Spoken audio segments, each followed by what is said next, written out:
ठीक।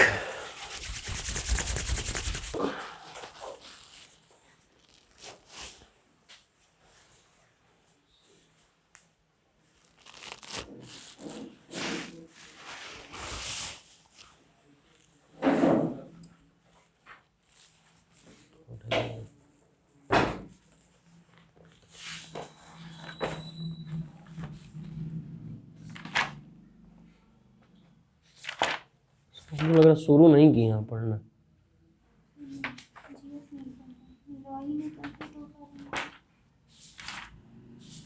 तब कैसे होगा?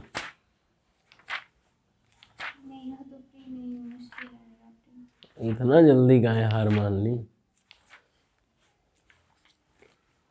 कल ही बताया गया था पंडित जी को।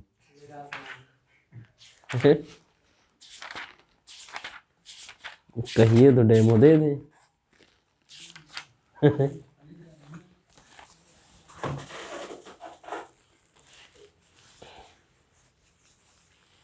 दिया तो है सब।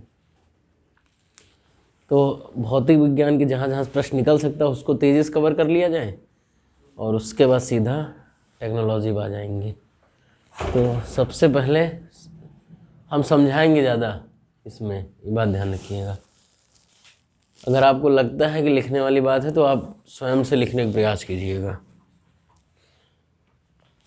पढ़ना चैप्टर है 4। पहला मैकेनिक यांत्रिक पढ़ना है, दूसरा प्रकाशिकी पढ़ना है और साथ में ध्वनि पढ़ लेना है। तीसरी चीज़ थर्मोडायनेमिक्स ऊष्मागतिकी पढ़ना है। अगली चीज़ विद्युतिकी पढ़ना है और फिर मॉडर्न फिजिक्स पढ़नी। तो हम सबसे पहले मैकेनिज्म से शुरू करेंगे। यांत्रिकी ये वास्तविक रूप से क्लासिकल फिजिक्स है और यहाँ इस दौर में जब इस भौतिक का शुरुआत हुआ था तो लोग केवल यूनिटों पर ध्यान दिए और कुछ नियमों पर। हम लोग का जो महत्वपूर्ण बिंदु है केवल यूनिट जो किताब में लिखी हैं, कुछ मापन की इकाइयाँ और न्यूटन वगैरह के लॉ, बस। बाकी इस चैप्टर से कुछ भी नहीं पढ़ना है। बात स्पष्ट है? तो कहिए तो हम समझा दें और कहिए तो फिर छोटे छोटे बिंदु के रूप में लिखाते चलें, जैसा बताइए हैं। तो फिर एक ही चीज़ हो पाएगा दोनों में से, फिर टाइम टेकिंग हो जाएगा। जैसा उचित लगे आपको, लिखा हुआ है बुक्स में है। तो ये दोनों फिर इंटीग्रेटेड करने का प्रयास करते हैं। तो डालिए हेडिंग। देखिए यूनिट कई प्रकार से मापी जाते हैं लेकिन अपने परीक्षा में केवल एसआई सिस्टम आएगा। तो एसआई सिस्टम के हिसाब से जो महत्वपूर्ण यूनिट हैं फिर हम उनको कवर कर लें, है ना। और यूनिट, ये मूलभूत यूनिट जो हैं वो 7 हैं। मूलभूत का मतलब है इन्हें केवल मान लिया गया है, कोई इनके पास इनकी कोई निश्चित डिफिनेशन नहीं है। ये फंडामेंटल है, इनको मान ही लिया गया है, इनकी कोई निश्चित डिफिनेशन है नहीं। तो 7 कौन कौन से हैं? तो विद्युत धारा है, लिख लीजिए। 7 मूलभूत यूनिट।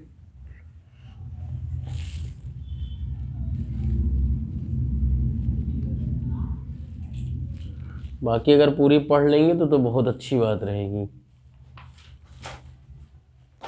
7 मूलभूत यूनिट। ठीक, इनके मात्रक पढ़ लीजिएगा। पढ़ लेंगे बुक से कि लिखाई दें? पढ़ लेंगे ना, तो फिर हम आगे बढ़ते। और 7 ये हैं और 2 संपूरक हैं इनके। 2 यूनिट और हैं संपूरक, समतल कोण है और ठोस कोण है। ये भी आप देख लीजिएगा।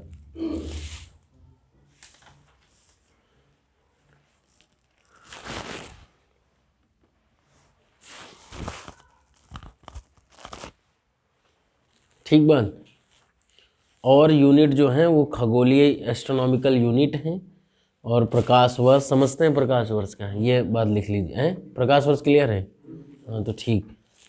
पहला सबसे पहले लिखिएगा एस्ट्रोनॉमिकल यूनिट, खगोलिकीय इकाई। खगोलिकीय इकाई, खगोलिकीय इकाई कुछ और है नहीं, बस केवल ये बहुत महत्वपूर्ण चीज़ें हैं।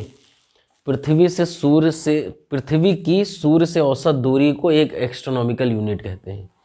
लिख लीजिए, पृथ्वी की सूर्य से औसत दूरी को एस्ट्रोनॉमिकल यूनिट कहते हैं। अब मापक ये किसका हो जाएगा? नहीं नहीं नहीं, ध्यान दीजिएगा। फिर सूर्य से पृथ्वी की औसत दूरी जो है, पृथ्वी की सूर्य से जो औसत दूरी है वो क्या कहलाएगी? एस्ट्रोनॉमिकल यूनिट कहलाएगा। तो ये मापक किसका हो गया? दूरी का हो गया। बात ध्यान दीजिएगा बात। और पृथ्वी और सूर्य के बीच की दूरी माप रहे हैं, तो लंबी दूरी का मापक हो गया कि छोटी दूरी का? लंबी दूरी का। यह भी ध्यान रखिएगा, ठीक बात। तो मापक है, नीचे लिख लीजिए मापक दूरी का, ब्रैकेट में चाहे लंबी दूरी लिख लीजिए। इधर बैठिएगा।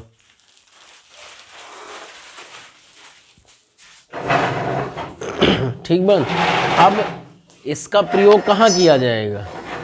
तो पहली बात, इसका प्रयोग कहाँ होगा? अंतरिक्ष विज्ञान में होगा। भाई इसका प्रयोग कहाँ किया जाएगा? अंतरिक्ष विज्ञान में किया जाएगा। और ग्रहों की दूरी मापने के लिए किया जाएगा। तो उपयोग कहाँ होगा? अंतरिक्ष विज्ञान में पहली बात होगा। दूसरी बात, ग्रहों की दूरी मापने के लिए होगा। अगला डालिए, प्रकाश वर्ष यानी लाइट ईयर।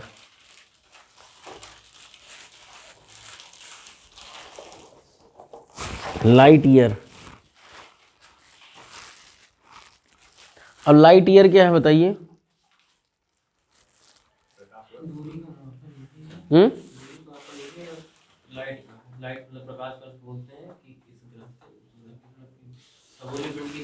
सरल भाषा, एक वर्ष में प्रकाश के द्वारा चली गई दूरी, बस खत्म बात। हेलो, अरे आएंगे, बिल्कुल आइए। फिर पंडित जी चाय पीना है आज आपको, मतलब पिलाना है, भूल गए, जाड़ा बहुत हो रहा है ना। एक वर्ष में प्रकाश के द्वारा चली गई दूरी, ठीक बात। अब समझिएगा बात, बस बाकी कुछ नहीं। अब समझिए बात। एस्ट्रोनॉमिकल वो पृथ्वी और सूर्य के बीच की औसत दूरी हो जाएगी, और प्रकाश वर्ष लाइट ईयर क्या हो जाएगा? एक वर्ष में प्रकाश के द्वारा चली गई दूरी हो जाएगा। बात स्पष्ट हो रही? तो एक सेकंड में प्रकाश कितना चलता है बताइए? एक सेकंड में कितना चलता है? 3 × 10⁸। ठीक, एक सेकंड में प्रकाश 3 × 10⁸ यानी 3 लाख किलोमीटर प्रति सेकंड दूरी कह करता है। तो एक वर्ष में कितना करेगा? तो ये गुणा भाग हम उसमें पढ़ नहीं रहे, सीधा सीधा 9.45 × 10⁻15 मीटर।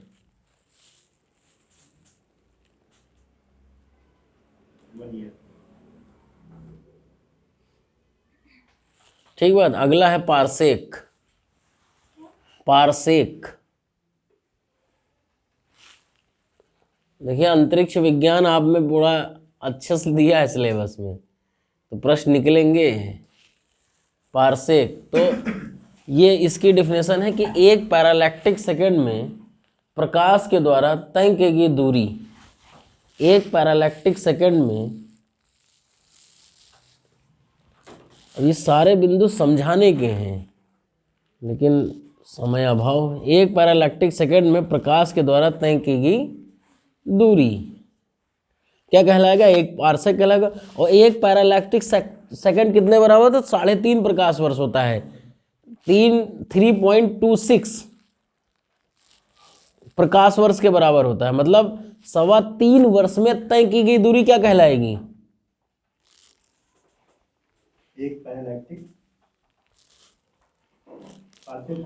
एक पारसेक कहलाएगा।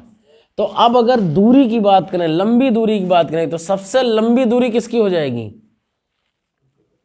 पारसेक की। पारसेक के बाद प्रकाश, और प्रकाश वर्ष के बाद तो आप वो लगा लेंगे ना, अवरोही क्रम आरोही क्रम। क्लियर हो रही बात? तो पारसेक, फिर प्रकाश वर्ष, फिर AU, एक एस्ट्रोनॉमिकल यूनिट। क्लियर हुई बात?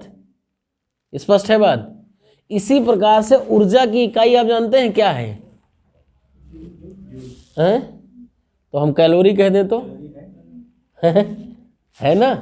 जूल भी है। और अगर हम कह दें अर्ग है तो अर्ग भी है, अगर हम कह दें इलेक्ट्रॉन वोल्ट तो इलेक्ट्रॉन वोल्ट। लेकिन इनका क्रम क्या है, तो इनका क्रम भी लिख लीजिएगा, ऊर्जा की इकाइयाँ, फिर क्रम भी लिखिएगा। सबसे पहले कैलोरी, फिर जूल, फिर अर्ग, फिर इलेक्ट्रॉन वोल्ट। तो ये परीक्षक ठीक ठाक लेवल के प्रश्न बनाएगा। कैलोरी, जूल, अर्ग, इलेक्ट्रॉन वोल्ट, ऊर्जा की 4 इकाइयां होंगी। और उसमें पूछ लेगा 3 दे दे और चौथा ऐसी कुछ दे दे कि नहीं पता, और या इलेक्ट्रॉन वोल्ट दे दे, बाकी सब इधर उधर की दे दे। ठीक बात। अब हेडिंग डालिए बल, समझने का प्रयास कीजिएगा। बल है क्या, समझिए। अब आपसे पूछेंगे नहीं। बल ये है कि जो एक बाह्य कारक जो गति के रूप में परिवर्तन करे, गति के रूप में परिवर्तन कर दे, या तो प्लस कर देगा या तो माइनस कर देगा। बाह्य कारक होगा और जो गति में परिवर्तन कर दे आपकी, वो या तो प्लस हो सकता है या फिर माइनस हो सकता है, वो क्या हो जाएगा। और गणितीय रूप से अगर डेफिनेशन इसकी देखें तो उस द्रव्यमान में क्या परिवर्तन हुआ, ये मैथमेटिकल रूप से हो जाएगा। उसके द्रव्यमान में क्या परिवर्तन हुआ वो बल कहलाएगा। स्पष्ट हो रही बात।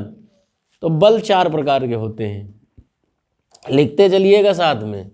बल 4 प्रकार के हो जाएंगे। पहला बल क्या हो जाएगा, पहला बल होता है नाभिकीय बल, दूसरा होता है विद्युत चुंबकीय बल, तीसरा होता है वांडर वाल बल, चौथा होता है गुरुत्वाकर्षण बल। वांडर वाल या कमजोर नाभिकीय बल, वांडर वाल।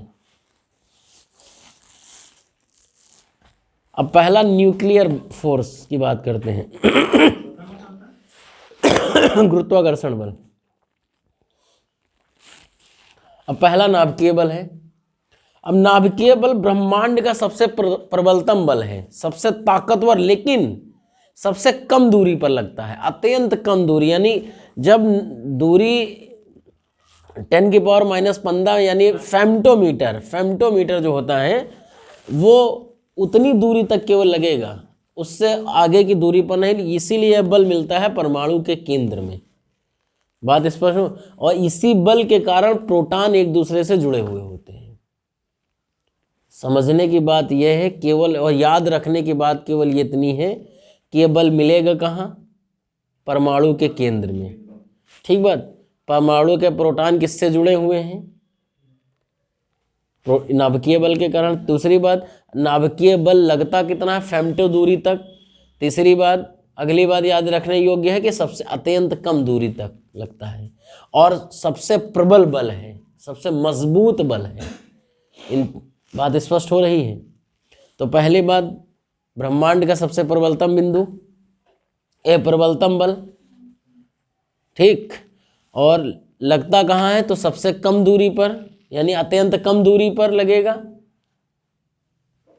तो ब्रैकेट में लिख लीजिएगा फेम्टोमीटर तक, 1 फेम्टोमीटर तक या 10⁻⁻15 मीटर तक मिलेगा। कहाँ, ये परमाणु के केंद्र में मिलेगा। बात क्लियर हो रही है। अब अगला बल है विद्युत चुंबकीय बल। अब यह ब्रह्मांड का दूसरा प्रबलतम बल है। अब ये मिलता कहाँ है, तो ये आवेश और चुंबक जैसी विशेष संरचनाओं में लगता है। चुंबक देखे है ना, देखिए खींच लेता है, तो आवेश और चुंबक जैसी विद्युत संरचनाओं में मिलता है।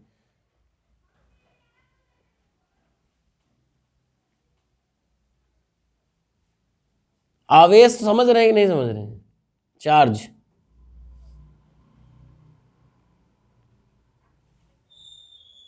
अब अगले, अब ये मध्यम दूरी आप कह सकते हैं इसको। अगला बल है वांडर वाल। अब ध्यान दीजिए एक बात, यहां प्रश्न कैसे निकाल सकते हैं। अगर हम पूछ लें आपसे कि ब्रह्मांड का दूसरा सबसे कमजोर बल कौन सा है, वांडर वाल होगा। और ब्रह्मांड का तीसरा सबसे प्रबल बल, वांडर वाल बल। यही तो कंडीशन बन रहा है। अगर क्रम लगाएंगे तो ब्रह्मांड का दूसरा सबसे कमजोर बल वांडरवाल हो जाएगा। और ब्रह्मांड का तीसरा सबसे प्रबलतम बल वांडरवाल बल। ठीक बात। और ध्यान दीजिएगा, सभी में लगेगा जो बल नाभिकीय बल, विद्युत चुंबकीय बल और गुरुत्वाकर्षण बल ना हो तो वो वांडरवाल बल होगा। बात समझे कि नहीं समझे? पहली बात सभी में लगेगा, अगर इन तीन बल ना हो वो बल, तो वो बल कौन सा होगा? वांडरवाल बल। हेडिंग डालिए गुरुत्वाकर्षण बल।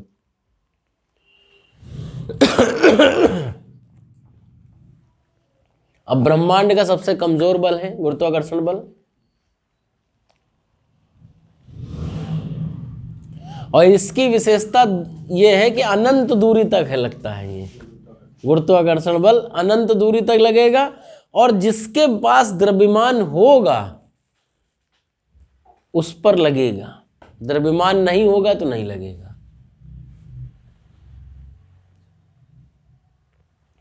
जिसके पास द्रव्यमान होगा उस पर लगेगा। ज्योतिष विज्ञान जो होता है ना, वो इसी बल पर आधारित है, गुरुत्वाकर्षण बल पर। क्या हुआ, हंस रहे हैं आप?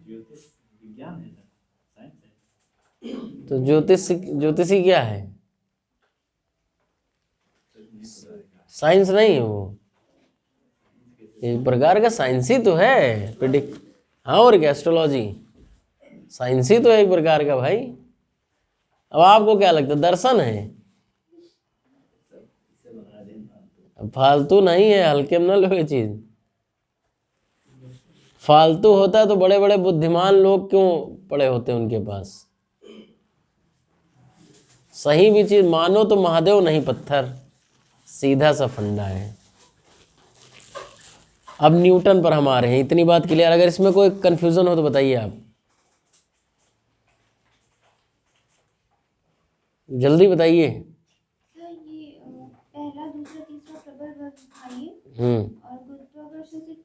सबसे कमजोर बल है। इन चारों, यही चार प्रकार के बल हैं पूरे ब्रह्मांड में, तो सबसे कमजोर बल कौन हो जाएगा? गुरुत्वाकर्षण। उससे मजबूत बल, गुरुत्वाकर्षण से मजबूत वांडर बल से मजबूत बल, उससे मजबूत। अब उल्टा आ जाइए, सबसे मजबूत उससे कमजोर, विद्युत चुंबकीय उससे कमजोर, उससे कमजोर, गुरुत्वाकर्षण बल। तो सीधी सी बात, जब चार ही बल मिल रहे हैं तो उन चार बलों में सबसे कमजोर कौन हो जाएगा? गुरुत्वाकर्षण बल हो जाएगा। अब न्यूटन के गति नियम पर आ रहे हैं, तो गति का पहला नियम है न्यूटन का गति नियम। हेडिंग डालिएगा, न्यूटन के गति के नियम। तो गति का पहला नियम क्या कहलाता है? लॉ ऑफ इनर्शिया या जड़त्व का नियम। न्यूटन का फर्स्ट लॉ जो होता है वो जड़त्व का नियम है।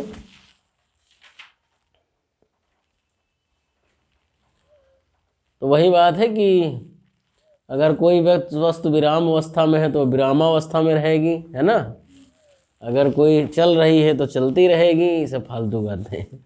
मेन चीज़ हमें जड़त्व का मतलब होता है विरोध करना, और जड़त्व जो न्यूटन का फर्स्ट लॉ है वही बल की परिभाषा बताता है। और बल जो है किसी की, बल का मतलब क्या है? जो किसी की अवस्था बदल दे, यही तो बल है। बल का सीधा मतलब है कि अवस्था, अगर कोई अवस्था बदल दे। और जड़त्व तो विरोध करेगा, तो हम अगर विरामावस्था में है तो विरामावस्था, लेकिन अगर बल लगेगा तो धक्का लग जाएगा ही है, तो हमारी अवस्था बदल जाएगा। तो न्यूटन का पहला नियम जो है उसके उदाहरण पूछे जाएंगे, डिफिनेशन आपसे पूछी नहीं जाएगी। तो न्यूटन के पहला नियम का उदाहरण बताइए। जैसे पौधे टहनी हिलाने पर फल गिर जाता है, क्यों? अब फल है लगा हुआ है तो टहनी में गति हुई, लेकिन जो फल है ये तो स्थिर रहेगा ना। टहनी तेजी से जाएगी बाहर और ये स्थिर रहेगा। ये तो विरोध करेगा ना अपने परिवर्तन का, ये अपने परिवर्तन का विरोध करेगा। जब ये विरोध करेगा टहनी, लेकिन गति जैसे जा रही तो क्या होगा? एथलीट है, अगर कोई दौड़कर कुछ दूरी पर दौड़े ना तो ज़्यादा दूर थोड़ी ना जा पाएगा। ये मांसपेशियां तो एकदम रुकी हुई हैं ना। अब मांसपेशियों में धीरे धीरे धीरे धीरे, अभी जब आप दौड़ने जाएंगे तो मांसपेशियां आपका विरोध करेंगी ना, कुछ समय लेंगी मांसपेशियां अपने गतिशील होने के लिए। और जैसे मांसपेशियां गतिशील हो जाएंगी तभी ऊंची कूद और लंबी कूद के लिए आपको वो दूरी मिल पाएगी, वरना मांसपेशियां अगर गतिशील ना हो, जैसे आप दौड़ कर आते हैं तो ज़्यादा दूर छलांग लगा लेते हैं, लेकिन तुरंत अगर लगानी हो तो आपकी मांसपेशियां कहाँ गतिशील हैं, अगर मांसपेशियां एकदम विरोध कर रही हैं आपके दौड़ने का। क्लियर हो रही बात। तो कोई एथलीट अगर कुछ दूरी तक दौड़ कर आता है तो उसका उदाहरण क्या है, न्यूटन का पहला लॉ है, इसमें लग रहा है।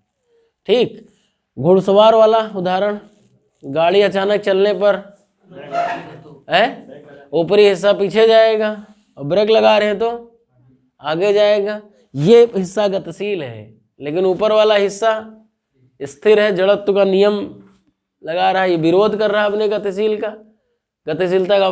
ब्रेक लगा, बल लगा पीछे तो आगे पीछे होने लगे। क्लियर बात। ध्यान रखिएगा, कंबल को झटका जाए,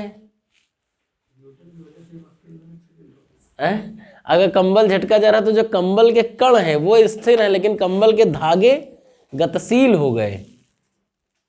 क्लियर बात।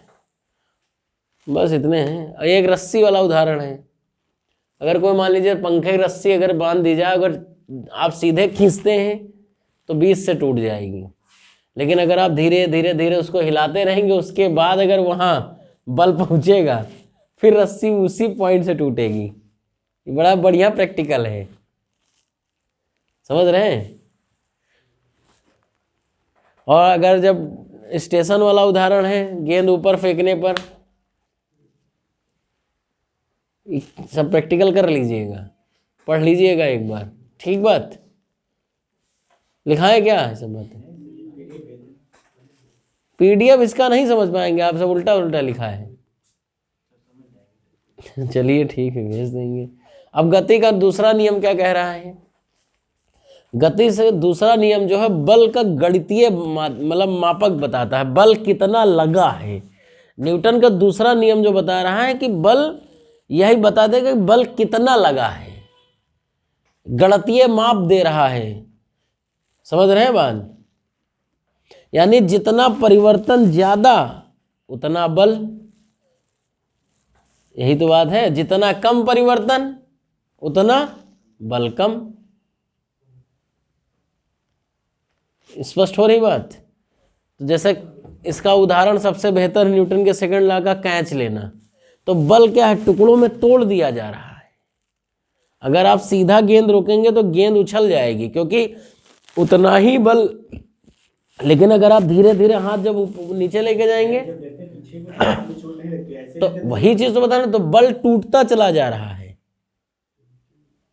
इसी प्रकार से गाड़ी का जैसे सौकर है, तो क्या कर रहा है? बल तो तोड़ दे रहा ना, हर मोमेंट पर बल टूटता चला जा रहा है। तो ऊपर ज्यादा बल, उसके बाद फिर उससे नीचे कम बल लगा, फिर उससे नीचे कम बल लगा, फिर उससे नीचे कम बल, तो इसीलिए झटका कम लग रहा है। जैसे बिल्ली है, बिल्ली को आप कुत्ते देखते हैं तुरंत एक ही जगह स्टॉप ले लेगी, वो आगे कहीं नहीं बढ़ती है, क्योंकि उसकी मांसपेशियों में बल तोड़ने का व्यवस्था है, बल को परिवर्तित कर दे रही है। क्लियर हो रही बात? तो ये बात ध्यान रखिएगा, कैच लेना वगैरह। और न्यूटन का तीसरा नियम है क्रिया प्रतिक्रिया का नियम। न्यूटन का तीसरा नियम जो है क्रिया प्रतिक्रिया का नियम है।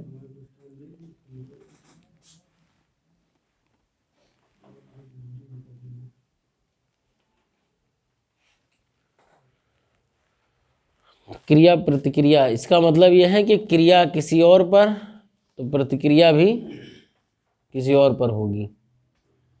समझे बात कि नहीं समझे? नहीं समझे? अरे मान लीजिए हम आपके चाटा मार दिए, तो चाटा मारने की क्रिया किस पर हुई? आप पर। लेकिन हाथ पर जो हमारे चोट लगेगी उसकी आपकी जो प्रतिक्रिया आई वो किसके पर आई? नहीं समझे बात? नहीं समझ पाए? बताइए तो, हाँ जल्दी बताइए। क्रिया किसी और पर होगी, प्रतिक्रिया किसी और पर होगी। क्रिया प्रतिक्रिया का नियम ये है, मान लीजिए अब हमने आपको मारा, झापड़ मारा, तो झापड़ मारना की क्रिया किस पर हो रही है? आप पर हो रही है, लेकिन हाथ पर हमारे भी तो चोट लगेगा। तो आपके द्वारा जो प्रतिक्रिया की गई है वो किस पर हुई है? हमारे पर हुई। तो क्रिया किसी और पर, प्रतिक्रिया किसी और। मान लीजिए दीवार पर हम मार दिए, अगर दीवार पे मारे हैं तो हमारा जो क्रिया हम किस पर किए हैं? दीवार पर किए हैं, लेकिन दीवार ने प्रतिक्रिया किसको दिया है? हमको दिया है ना। तो यह ध्यान रखिएगा, क्रिया और प्रतिक्रिया एक ही व्यक्ति पर नहीं होगी। क्रिया किसी और पर तो प्रतिक्रिया भी किसी और पर होगी। यहाँ कंफ्यूजन रहता है। स्पष्ट हो रही बात? अब इसका उदाहरण क्या है? नाव का चप्पू। नाव को जब आगे बढ़ाया जाए तो क्रिया पानी पर हो रही है, तो पानी भी तो ताकत दे रहा है, प्रतिक्रिया कर रहा है, तो नाव आगे बढ़ रहा है। किनारे से आगे बढ़ना, रॉकेट उपग्रह का ऊपर जाना, ठीक। गोली दागने पर बंदूक झटका देना। बंदूक भाई क्या है, आप चला रहे हैं, क्रिया बंदूक पर कर रहे हैं, फिर 303 वाला तो सबसे ज़्यादा झटका खराब होता है। कठोर भूमि पर चलना सरल होता है कि रेत और कीचड़ में? क्यों? बराबर प्रतिक्रिया करती है ना। रेत और कीचड़ प्रतिक्रिया थोड़ी ना करेगा, तो आप उस पर ठीक से नहीं चल पा रहे। स्पष्ट है बात? तो ये लिख लेंगे आप ना, बताएं तो कि लिखाएं फिर घटा के? चलो ठीक, भेज देंगे। हाँ भेज देंगे PDF, सबसे बेस्ट है। तो बहुत आसान है।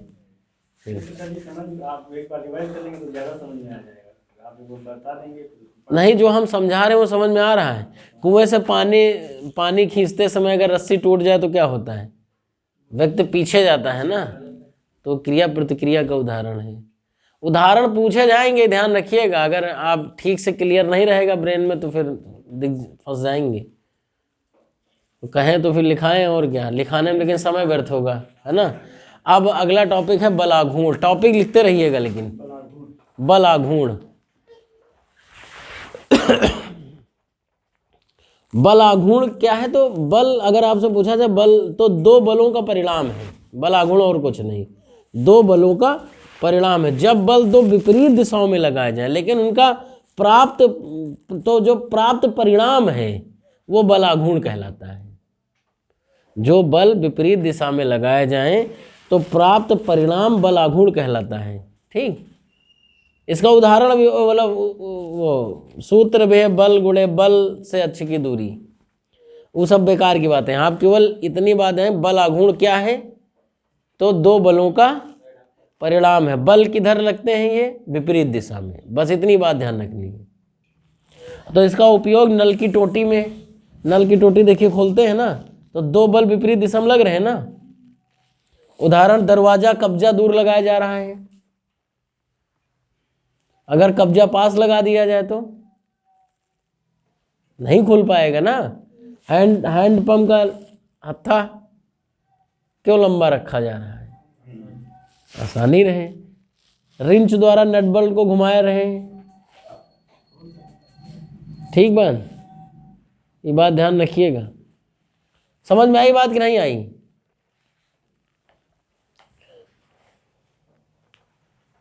अब अगला टॉपिक है जो अभिकेंद्रीय बल, सेंट्रीपिटल फोर्स होता है। इसमें ध्यान रखना, केवल केंद्र की ओर जो बल लगता है वो अभिकेंद्रीय कहलाता है। बल की दिशा इसमें किधर होगी? केंद्र की ओर होगी।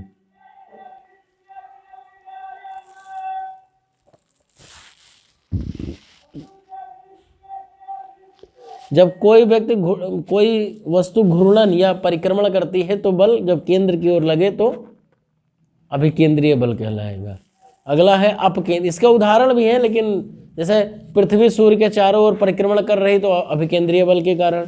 पृथ्वी ध्रुवों पर चपटी है तो अभिकेंद्रीय बल के कारण। अभी सब प्रैक्टिकली में है चीज़ें, समझने वाली चीज़ें हैं, लेकिन आप याद रखिएगा इन बिंदुओं को। अगला है अपकेंद्रीय बल।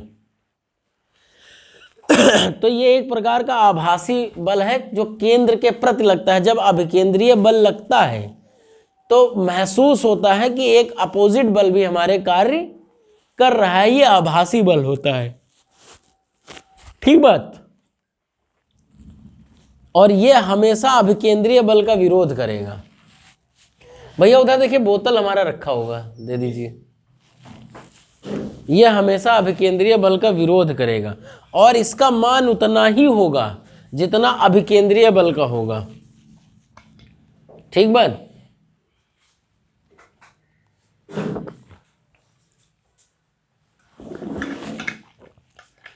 जैसे इसके उदाहरण है वॉशिंग मशीन है, क्रीम सेपरेटर है। इसके उदाहरण है वॉशिंग मशीन। अब केंद्रीय बल की बात कर रहे हैं। अब केंद्रीय बल के उदाहरण हैं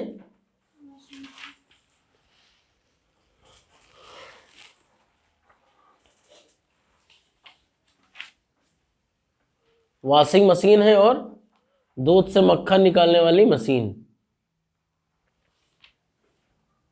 यह एक प्रकार का आभासी बल है।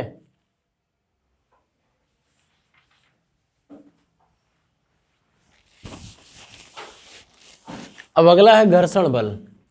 अब घर्षण बल, बस इतने घर्षण बल में इतना ध्यान रखना है कि कम करने के लिए कौन कौन सी चीजें प्रयोग की जाती हैं। तो ग्रेफाइट तेल, ग्रीस, है ना।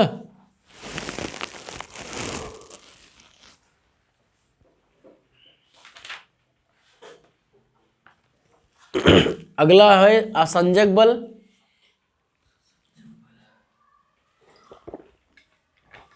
असंजक बल ध्यान रखिएगा असमान अणुओं पर लगता है, और अगला है ससंजक बल, एडहेसिव, समान अणुओं पर लगता है। ये अंतर ही ध्यान रखिएगा। असंजक असमान अणुओं पर लगेगा और ससंजक समान अणुओं पर। जैसा उदाहरण पानी, पानी के अणु के बीच में अगर लगे तो कौन सा बल है? ससंजक है। लेकिन अगर टॉवेल और पानी के अणु अगर लगा रहे हैं बल तो असंजक हो जाएगा। बोतल में जो पानी भरा हुआ है उसमें बोतल के जो अणु हैं वो पानी के अणु, तो इसमें कौन सा बल लगेगा? असंजक बल। और पानी, पानी के अंदर या बोतल, बोतल के जो अणु हैं ससंजक। क्लियर बात? बताइए, जैसा बताइए हाँ। ठीक। बाकी जो पढ़ना है पलायन वेग देख लीजिएगा। ठीक बात। पलायन वेग समझ रहे हैं? केवल इतनी बार डेफिनेशन याद रखिएगा कि इसको छोड़ दीजिए, कोई दिक्कत नहीं। भाई इतना ध्यान रखिएगा, पलायन वेग का मान लिख लीजिए 11.2 किलोमीटर पर सेकेंड।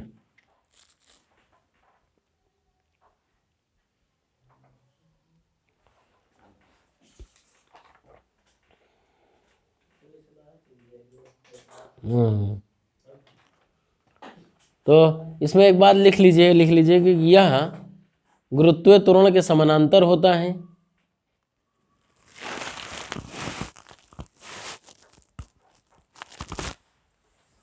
मतलब अगर कोई भी चीज 11.2 किलोमीटर प्रति सेकंड की रफ्तार से फेंक दीजिए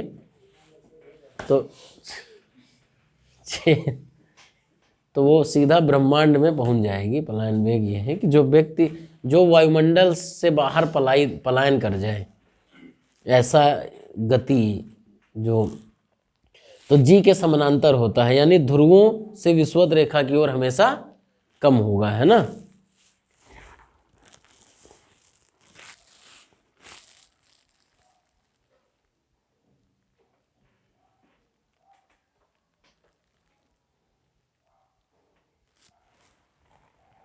और चंद्रमा पर इसका मान जो होता है 2.4 किलोमीटर पर सेकेंड। चंद्रमा पर मान, इसी कारण जो चंद्रमा पर वायुमंडल नहीं पाया जाता है, क्योंकि वायु की गति इसके पलायन वेग से अधिक होती है।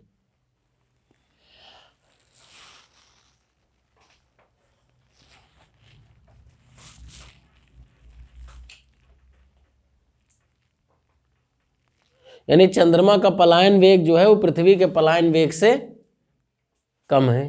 ठीक। और क्या पढ़ने वाला है? हाँ, द्रव्यमान केंद्र।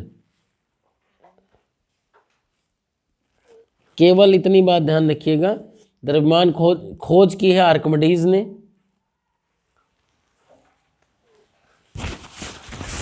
खोज की है आर्किमिडीज ने।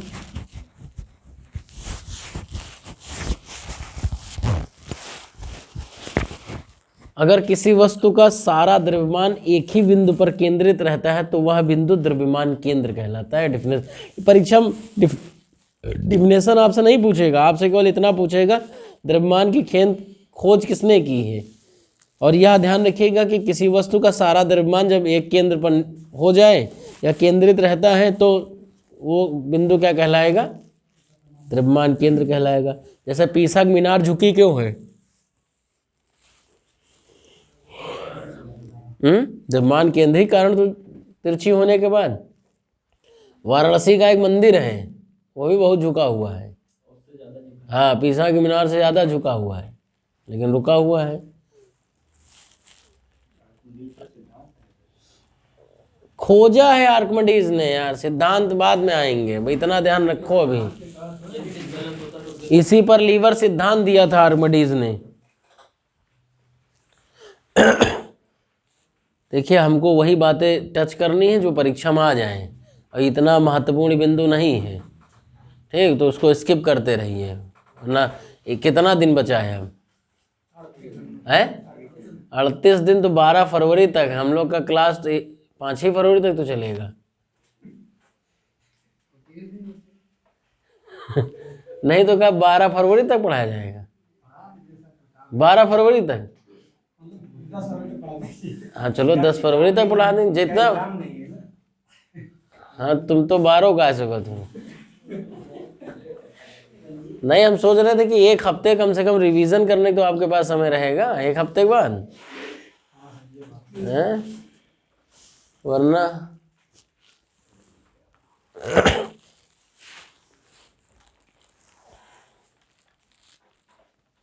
हाँ हेडिंग डालिए पृष्ठ तनाव, पृष्ठ तनाव सरफेस टेंशन।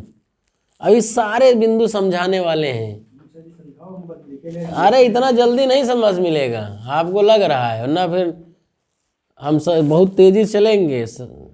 अब सरफेस टेंशन है क्या, जो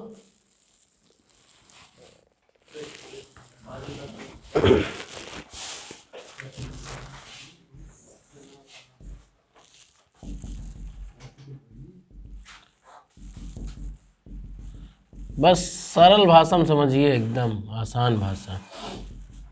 मान लीजिए जल है, ये कण है,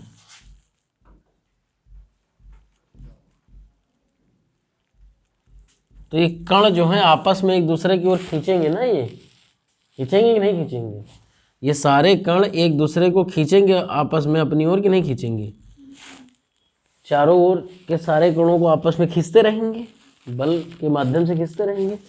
लेकिन जो ऊपर के कण हैं ये ऊपर किसको खींच लेंगे, सबसे ऊपर जो है 10 अलग बात है, वो तो ये किन कणों को ऊपर खींचेंगे, किसी को नहीं खींच पाएंगे। तो जो इनके नीचे कण हैं वो तो इनको खींच रहे हैं, खींच रहे हैं ना। तो इसीलिए जो सतह पर जो इन कणों में जो टेंशन बनी हुई है, जो तनाव बना हुआ है, समझ रहे, इस कारण से आप देखते होंगे तो ये कुछ ऐसे हो जाएंगे, समझ रहे हैं, ये इनका तनाव है इन कणों का, इसीलिए जो पृष्ठ तनाव कहते हैं इसको, इन पर तनाव है, पूरी तरह से खींचे हुए हैं ये कण। बात स्पष्ट हो रही, सरल भाषा है एकदम संक्षेप में, ठीक। अब यही कारण, इसी कारण अगर सरफेस टेंशन ना होता तो ना बैठ पाता, सरफेस टेंशन के कारण ही जो छोटे कीट हैं वो आराम से सतह पर बैठे हुए हैं, क्योंकि तनाव एकदम पूरी तरह से बना हुआ है कणों पर। अगर वो तनाव समाप्त कर दिया जाए तो ये नीचे चले जाएंगे, ठीक बात। पानी की बूंदें गोलाकार क्यों होती हैं, क्योंकि पानी के कण जो हैं वो आपस में खींचते रहते हैं, वो गोलाकार हो जाते हैं। शेविंग ब्रश गीला होने के बाद देखिए बाद एक दूसरे चिपक जाता है ना, क्यों, तनाव के कारण ही, ठीक बात। पढ़ लीजिएगा, हल्के में ना लीजिएगा। अब पृष्ठ तनाव 2 कारकों पर निर्भर करेगा, पहला तापमान, दूसरा अशुद्धियां। तापमान और अशुद्धियां, पृष्ठ तनाव 2 कारकों पर निर्भर करता है, पृष्ठ तनाव और अशुद्धियां। पृष्ठ तनाव, तापमान बढ़ेगा तो पृष्ठ तनाव कम होगा, तापमान कम होगा तो पृष्ठ तनाव बढ़ेगा। इसीलिए देखिए गर्म सूप जबान पर फैलता है ना, क्योंकि पृष्ठ तनाव कम है, अगर ठंडा सूप पीजिए या ठंडी चाय पीजिए तो आपको टेस्ट आएगा? नहीं आएगा। गर्म सूप पियेंगे तभी आपको जबान पे पूरी फैलेगा वो, तब टेस्ट देगा वो। ठीक। और गर्म पानी में बेहतर कपड़े साफ होते हैं ठंडे पानी की तुलना में। ये पृष्ठ तनाव होगा, जब पृष्ठ तनाव कम होगा तब अणु पहुंचेगा ना आपके कपड़े तक, कपड़े के मैल तक, वरना अपने में वो मस्त रहेंगे वो अणु पानी के। ठीक बात। अशुद्धियां भी इसी, अशुद्धियां ज्यादा होने पर पृष्ठ तनाव कम होगा, अशुद्धियां कम होने पर पृष्ठ तनाव ज्यादा होगा। यही कारण है पानी में अगर मिट्टी के तेल मिला दें तो ये नीचे चले जाएंगे, बैठ के मर जाएंगे। साबुन के पानी बुलबुले बन जाते हैं, साफ पानी के बुलबुले छोटे बनते हैं। ठीक बताएं भाई कि ऊपर से जा रहा है? ठीक, तो हम आगे बढ़ रहे हैं। केशकत्व, हेडिंग डालिए केशकत्व, कैपिलरी।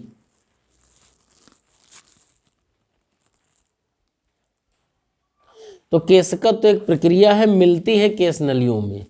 ठीक बात। यानी किसी द्रव को जब केश नली में डाला जाता है, द्रव चढ़ता या गिरता है, यह प्रक्रिया किसके कारण होगा? केशकत्व के कारण। द्रव चढ़ रहा है या गिर रहा है तो केशकत्व के कारण होता है। जैसे अब इसके कंसेप्ट भी है कि कौन सा चढ़ाएगा तो पानी चढ़ता है, पारा गिरता है, लेकिन वो सब हम लोग से परीक्षा में पूछेगा नहीं। यानी जिनका स्पर्श कोण 90 से कम होगा, ये कंसेप्ट है, वो चढ़ेगा और शरीर को भिगा सकता है, और जिनका स्पर्श कोण 90 से अधिक होता है वो गिरते हैं और शरीर को भिगा नहीं सकते। टीवी में आप देखे होंगे बहुत सी ऐसी बरसात दिखाते हैं जिसमें शरीर उनका नहीं भीगता है। तो एक प्रकार से मतलब उन द्रवों का स्पर्श कोण जो होगा वो 90 से अधिक होगा। जिनका 90 से अधिक होता है वो गिरते हैं केश नली में, शरीर को नहीं भिगा पाएंगे। अब इसका अपवाद, लेकिन शुद्ध चांदी के बर्तन में जो पानी का स्पर्श कोण होता है वो ठीक 90 डिग्री बनता है। तो वो ना तो द्रव चढ़ेगा केश नली में, ना ही गिरेगा। इसका ये अपवाद है एक। और कागज पर, कपड़े पर स्याही फैल जाती है किसके कारण से? केशकत्व के कारण से।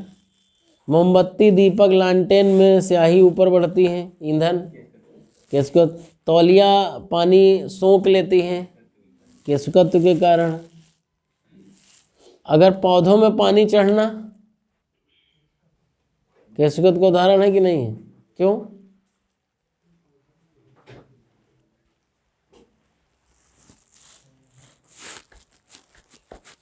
अच्छा, दोपहर में पानी डालना चाहिए पौधे में। जैसे बहुत से लोग खेत दोपहर में सींचते रहते हैं, गमले में दोपहर में पानी डालना चाहिए। क्यों?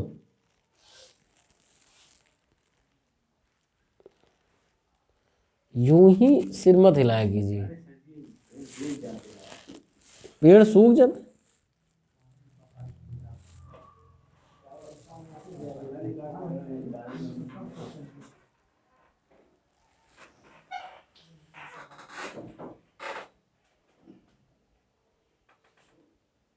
बताओ, तो ध्यान दीजिएगा, जो पौधे जड़े, जो पौधे की जो जड़ें हैं वो पानी जो जमीन से लाती हैं, वो केशकत्व का उदाहरण है। हेलो, अरे बड़ा पार्क आना था। कोचिंग तो, और लेकिन जड़ों में पानी आने के बाद अगर पौधों में पानी चढ़ रहा तो वहां पर दो ऊतक हैं, जाइलम और फ्लोएम। जाइलम और फ्लोएम जो ऊतक हैं, फ्लोएम मतलब फूड, जाइलम मतलब जल। तो जाइलम लेके जाएगा पत्तियों तक ऊपर पूरे पौधे में, लेकिन जो पौधे जड़ें जो मिट्टी से लेंगी वो केशकत्व का उदाहरण होगा। ठीक। और मिट्टी, दोपहर में पानी गमले में इसलिए नहीं डालना चाहिए क्योंकि मिट्टी का तापीय प्रसार होता है, केश नलियाँ जो होती हैं वो फैल जाती हैं। समझ रहे हैं बात? और जब फैल जाएंगी तो उसमें पानी ज़्यादा आ जाएगा। जब पानी ज़्यादा है, आप तो उस समय लगा दिए पानी, लेकिन एक जब केश नलियाँ सिकुड़ेंगी तो पानी की अधिकता हो जाएगी और पौधे की मृत्यु हो जाएगी। ठीक। तो अगर दोपहर में पानी डाल रहे हो तो आप न डालिएगा। ठीक। हेडिंग डालेगा उत्प्लावन बल।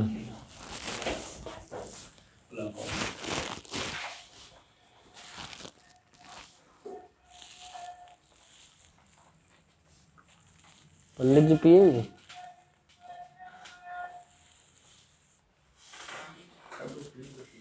हैं? पूछ लो।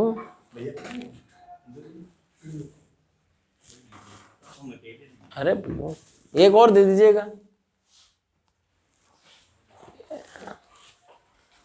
आप हमारे सबसे अजीज हैं।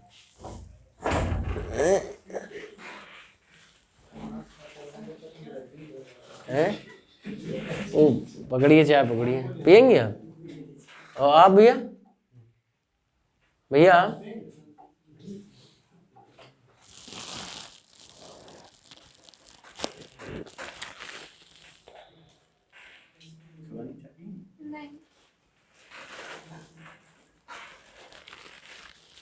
इतना झाड़ा हो रहा है। हाँ दे रहे हैं क्या पैसे आप? चलो दे रहे हैं भैया, वो दे रहे हैं। बचाओ पंडित जी, कल काम आएगा। जस बन जाइए आप, तब मजा आए, तब चाय पीते हैं।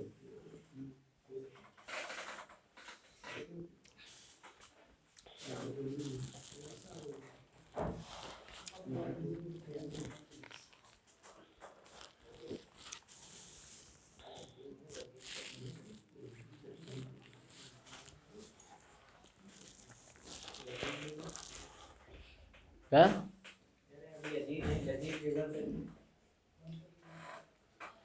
लजीज? आज आपकी सहेली नहीं आई? अच्छा है। हाँ जाड़ा तो छुट्टी होनी चाहिए 2-3 दिन है। एग्री हो तो कर दीजिए छुट्टी है।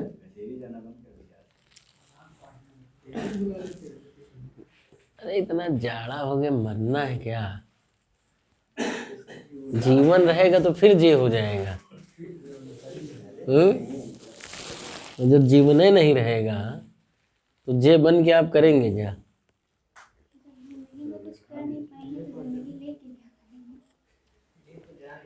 ये आपको कैसे पता है कि आप जिंदगी में कुछ नहीं कर पाएंगे? नहीं, हम ये नहीं कह रहे, हम कह रहे हैं कुछ कर नहीं पाएंगे। पता नहीं, आप 60 साल में सुप्रीम कोर्ट के वकील बन जाएं, ऐसा रिटायरमेंट है ना, सुप्रीम कोर्ट का जज रहे तब। बड़े बड़े आप फैसले पलट सकती हैं उस समय। आपके लोगों के पास तो अवसर है, अवसर है। कभी भी कॉलेजियम सिस्टम में आ जाइए।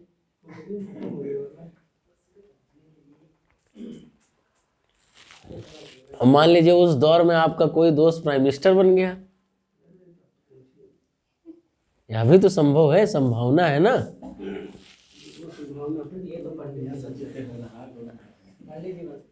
जब मोदी जी बचपन में जब ज्वाइन किए होंगे पार्टी वगैरह या आरएसएस, नहीं तो जब अपने, ऐसा नहीं है, फिर अपने दोस्तों से जब बोलते होंगे ना कि एक दिन हमका देश का प्राइम मिनिस्टर बनना है, तो कोई नहीं यकीन कर रहा होगा। और जब नेताजी मुलायम सिंह जब पहली बार बोलते होंगे कि हम चीफ मिनिस्टर बनेंगे, तो उन्होंने घर पर लोग यकीन न कर रहे होंगे, तुम बन चीफ मिनिस्टर बनी हो। कहाँ?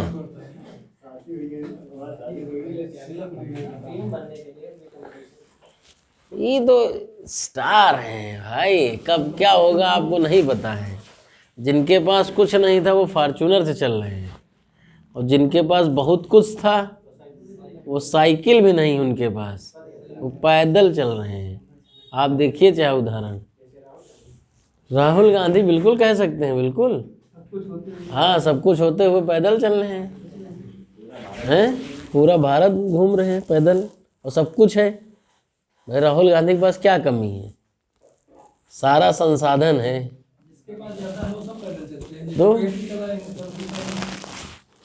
तो आप निराश मत होइए, जीवन में कुछ भी हो सकता है। पैदल चलेंगे तो कहाँ जाड़ा लगेगा भाई?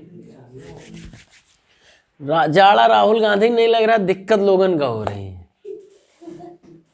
अगर माँ हमरे बाबा खुदे बाबा दादा प्राइम मिनिस्टर होती तो हम खुदे उतना महंगी टी शर्ट पहनते, 45,000 की, हम तो 2 लाख की पहनते हैं, 2.5 लाख की टी शर्ट। और सीधे हमारे कपड़े सब अमेरिका विदेश से आते हैं, भारतीय तो कोई चीज़ यूजे न करते हैं। भाई प्राइम मिनिस्टर हमारे बाबा दादा रहे, कोई मजाक चीज़ है? भिखमंगे रहे क्या? भाई भिखमंगे तो रहे नहीं। सबसे पहले आईफोन जो भी लॉन्च होते हैं हम अलग से अलग बनवाते हैं एक उसका। हाँ तो वही चीज़ बता रहे हम। अब जैसे बहुत लोग मोदी के ऊपर आरोप लगा देते हैं कि 10 लाख का सूट पहने, 8,000 करोड़ के उस पर प्लेन से जा रहे हैं। भारत का प्राइम मिनिस्टर है, अल्टो चले है? भारत का प्राइम मिनिस्टर है, 8,000 का 20,000 करोड़ की हवाई जहाज से चले? तो ये सब आक्षेप, मतलब जो आक्षेप लगाते हैं लोग, ये सब बेवकूफ़ी वाले हैं।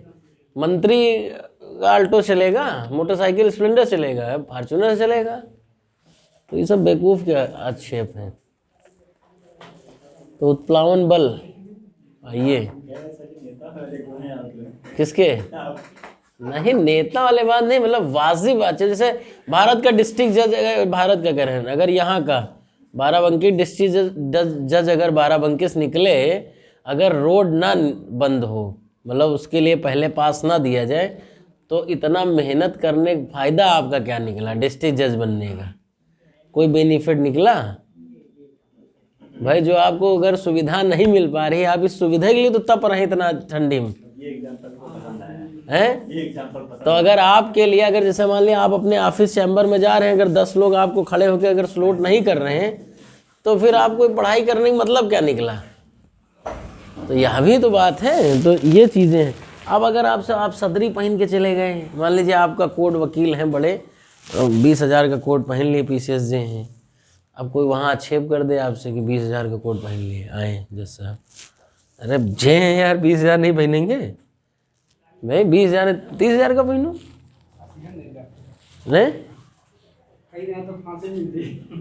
नहीं फांसी वासी की बात नहीं, वकील ही कह देगा तो का कुछ नहीं होगा। यही पढ़ो भैया, उत्प्लावन बल, इधर उधर ना। तो उत्प्लावन बल समझाएं? अच्छा,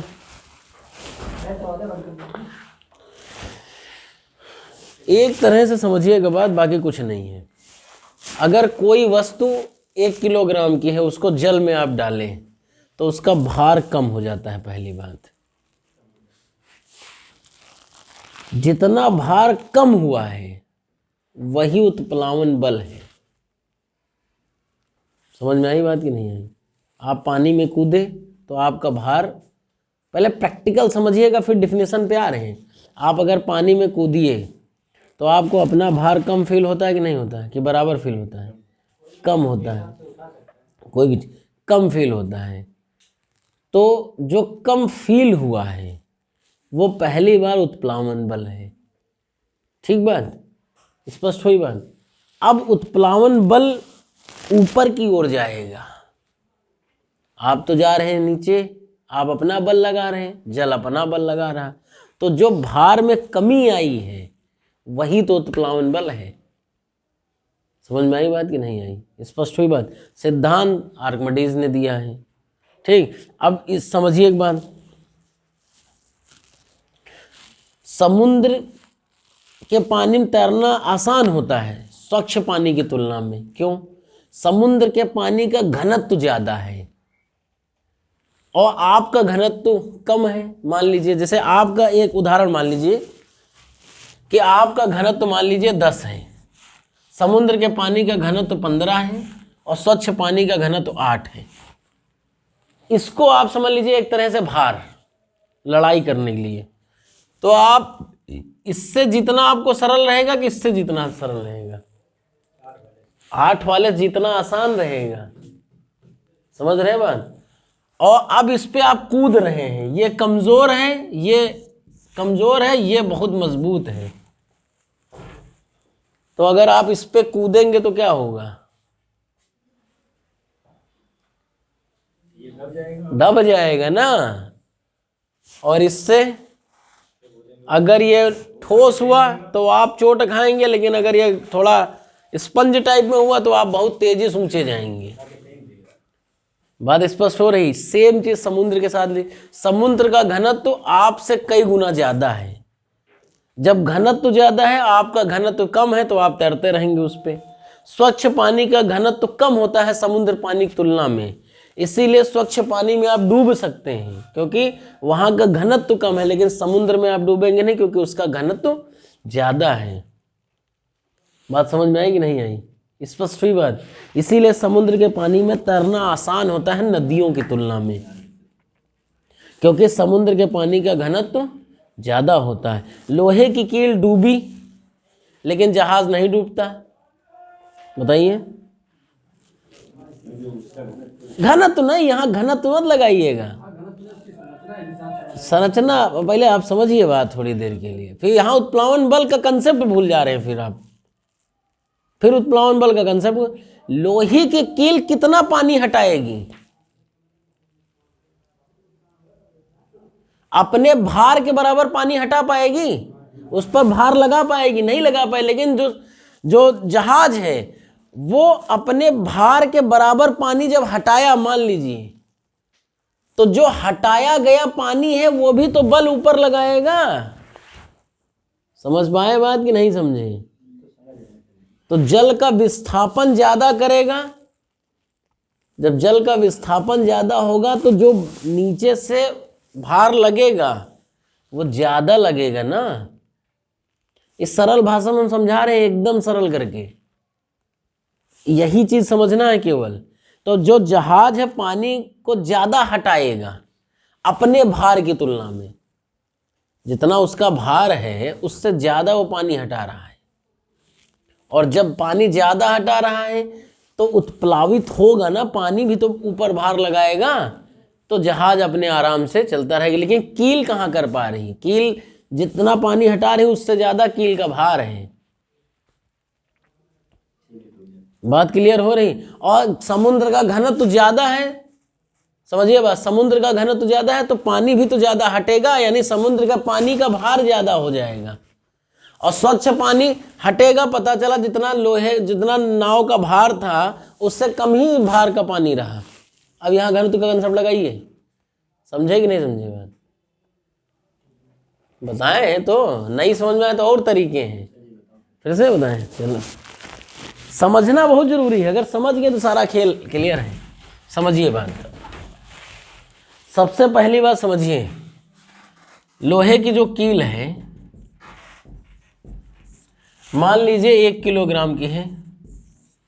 नाव कितने किलोग्राम का होगा? 100 किलोग्राम मान लीजिए, ठीक।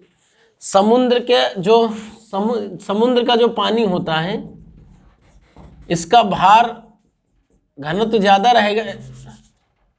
जो समुद्र का पानी है इसका भार घनत्व ज्यादा रहेगा ना। तो जब घनत्व ज्यादा रहेगा तो भार भी तो ज्यादा रहेगा। भार भी तो ज्यादा रहेगा। अब लोहे की कील की जो संरचना है वो इतनी ही बड़ी है, लेकिन नाव इतना बड़ा है। अब पता चला, ये समझिए नाव का भार। अब नाव इतना डूबा लेकिन पानी हटा दिया 200 किलोग्राम। पानी हटा दिया 200 किलोग्राम। बात स्पष्ट हो रही है? तो जब पानी हटा दिया, जितना ये पानी हटाया, भार ज्यादा होने के कारण इससे ज्यादा इसके उत्प्लावित कर दिया ना इस चीज को। लेकिन ये उतना पानी ये हटा पाए, पानी मुश्किल से मान लीजिए आधा 500 ग्राम। जब 500 ग्राम हटा दिए तो डूबेंगे नहीं। कंसेप्ट समझ में आया? इस सरल भाषा का कंसेप्ट है, एकदम संक्षेप कर दिया मैंने। स्पष्ट हुई बात? जितना ज्यादा आप पानी हटाएंगे उतना ज्यादा आप तैर पाएंगे, ठीक। अभी यही चीज स्वच्छ जल में लागू कर दीजिए। अगर स्वच्छ जल होता तो नाव भी डूब जाए कहो। अब ये भार मान लीजिए, अगर स्वच्छ पानी का भार जितना हटा रहा है ये 100 किलोग्राम था, लेकिन ये ना हो, इतना ना हटा पाए पानी, तो बिल्कुल डूबेगी। आप देखिएगा जब जहाँ छोटी जगह होती हैं तो वहाँ नाव जमीन में धंस नहीं जाती है किनारे पर, क्यों धंस जा रही है? सेम कंसेप्ट तो है। वहाँ पानी जब है ही नहीं ज़्यादा तो हटाएगा क्या वो? ठीक बात, इतनी बात समझ में आई। अब व्हेल समझिए बात, व्हेल मछली जो है उसको पानी से अगर बाहर निकालें तो मर जाएगी कि जिंदा रहेगी? हैं? क्यों? लेकिन पानी के बाहर हम आज तक देखे नहीं हैं कि व्हेल मछली जिंदा रहे हैं। कोई मछली हम देखबे नहीं करें। तो लेकिन फिर उसके बाद क्यों मर जा रही? वही तो पूछे, व्हेल मछली सांस हवा में लेगी, नो डाउट, बिल्कुल आप सही कह रहे हैं, वो सांस हवा में लेने आएगी। लेकिन जब सांस हवा में ले रही है, समझिएगा बात, सांस जब हवा में ले रहे हैं तो दिक्कत क्या उसको बाहर आ जाए? सांस हवा से वैसे भी पानी के अंदर तुम रह रहे हो, सांस लेने पर तुमको बाहर ही आना पड़ रहा है, तो हम तुमको बाहर ही निकाल के डाल दें, क्या दिक्कत है? फिर भी वो मर जा रही हैं, क्यों? है जल के कारण एसी खुली ना। हाँ बात तो सही। ऐसी चीज लगी थी, जैसे जल के बाहर आती वो निकल जाती है, वो बंद हो जाती है। हाँ बंद, बिल्कुल सही। कल बताइएगा इसको उत्तर, सब बता रहे हैं।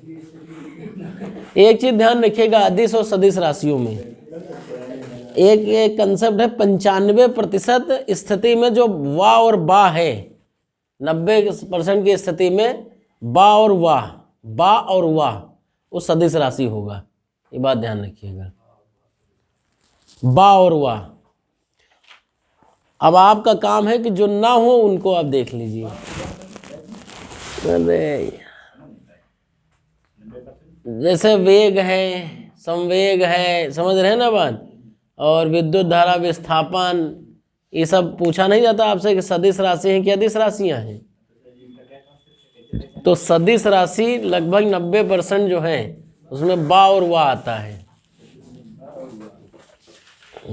बा और वाह, जैसे उदाहरण के लिए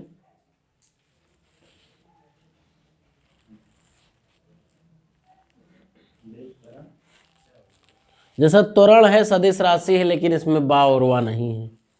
ठीक बात, ध्यान रखिएगा। लेकिन लगभग बा और वाह वाला कंसेप्ट ध्यान रखिएगा। अब हेडिंग डालिएगा प्रकाशिकी।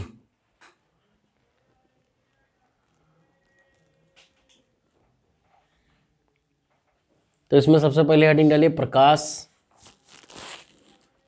मज़ा नहीं आ रहा पढ़ाने में। नहीं, ठंड की बात नहीं, सारे बिंदु समझाने वाले हैं, डिस्कस करने वाले। बहुत लेट हो जाएगा ना, इसीलिए बात नहीं, स्किप कर रहे हैं, बहुत सी चीज़ें ना छोड़ते चले जा रहे हैं। अरे फिर सब छूट जाएगा। अब पता चला इस चैप्टर से केवल इतनी चीज़ महत्वपूर्ण हो तो वही कवर कर रहे हैं हम, केवल तो वही चीज़ तो कर रहे हैं, तो मज़ा नहीं आ रहा है। सीक्वेंस जब बना रहता है तब तो मज़ा आता है ना। अब जैसे प्रकाश क्या है, तो प्रकाश है क्या कि पहले 17वीं शताब्दी में तरंग मानते थे, उसके बाद फिर 18वीं शताब्दी में कण माने, तो और फिर इसके और सबूत मिले तरंग और कण दोनों के। तो इसीलिए प्रकाश की प्रकृति जो है वो द्वैध है, मतलब प्रकाश की प्रकृति कण भी है और प्रकाश की तरंग भी है ना। तो लिखिए प्रकाश की प्रकृति द्वैध है, मतलब तरंग भी है और कण भी है। ब्रैकेट में लिख लीजिएगा तरंग और प्लस कण।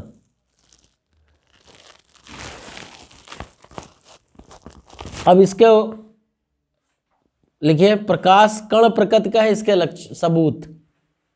प्रकाश कण प्रकृति का है, सबूत दो लिख लीजिए। पहला प्रकाश विद्युत प्रभाव, दूसरा कांपटन प्रभाव, रमन प्रभाव जैसा, ब्रैकेट में लिख लीजिएगा कांपटन प्रभाव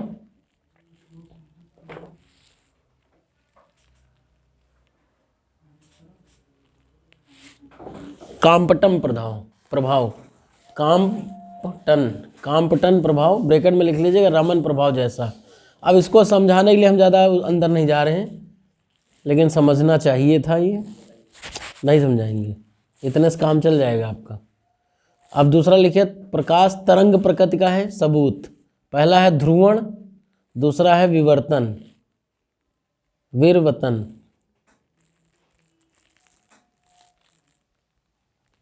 विवर्तन पहला ध्रुवण, दूसरा है, हेडिंग डालिएगा पर स्पेक्ट्रम।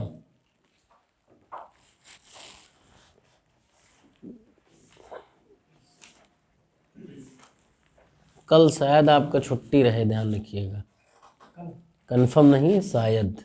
ग्रुप पर हम इंफॉर्मेशन आपको देंगे, 12 बजे से पहले पहले दे देंगे। क्या हुआ, हंस रहे हैं हम?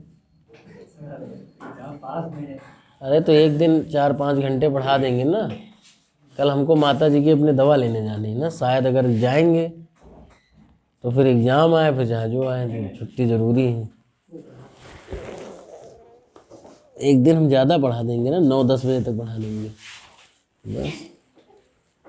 हंस दिया आप।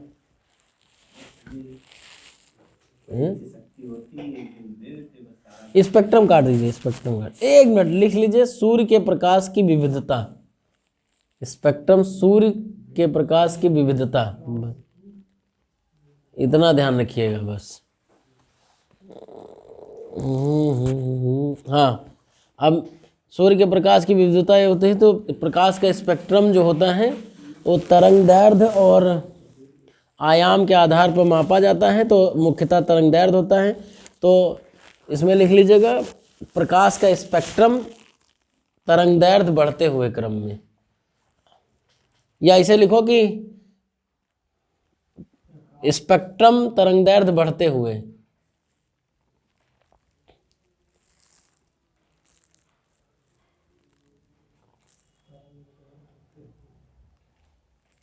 इसमें एक बार समझ लीजिए, शुरुआत से समझा ही दें।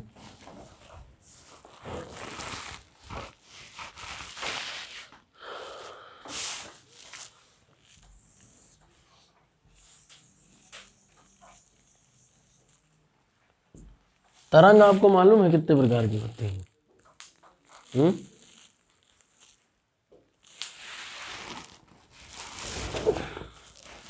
समझिए बात। ऊपर वाला जो बिंदु होता है वो श्रृंग कहलाता है, नीचे वाला बिंदु जो लास्ट दिखाई दे रहा है क्या कहलाएगा? गर्त कहलाता है। बिल्कुल सही बात। और जो जितनी समझिए उछाल है इसमें, ये आयाम कहलाएगा तरंग का। बात समझ रहे हैं? एकदम सरल भाषा में पढ़ लीजिए। अरे नहीं यार, हमको बार बार उठना पड़ रहा है। ये ऊंचाई का एक बिंदु, ये क्या कहलाएगा? श्रृंग कहलाएगा। ये गर्त कहलाएगा। समझ रहे हैं बात? कितनी बात समझ में आई? और ये चीज क्या कहलाएगा? आयाम।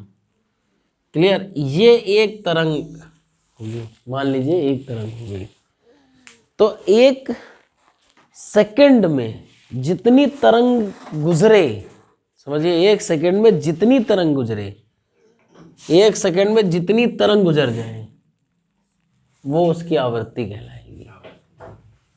1 सेकंड में जितनी तरंगे गुजर जाएं वो उसकी आवृत्ति कहलाएंगी। अब तरंगदैर्ध्य क्या है? तो 2 जो श्रृंग हैं या 2 गर्तों के बीच की दूरी तरंगदैर्ध्य कहलाएगी। 2 श्रृंगों, 2 गर्तों के बीच की दूरी क्या कहलाएगी? ये तरंगदैर्ध्य कहलाएंगे। अब 2 प्रकार की तरंगे इसे आता है, एक दीर्घ तरंगदैर्ध्य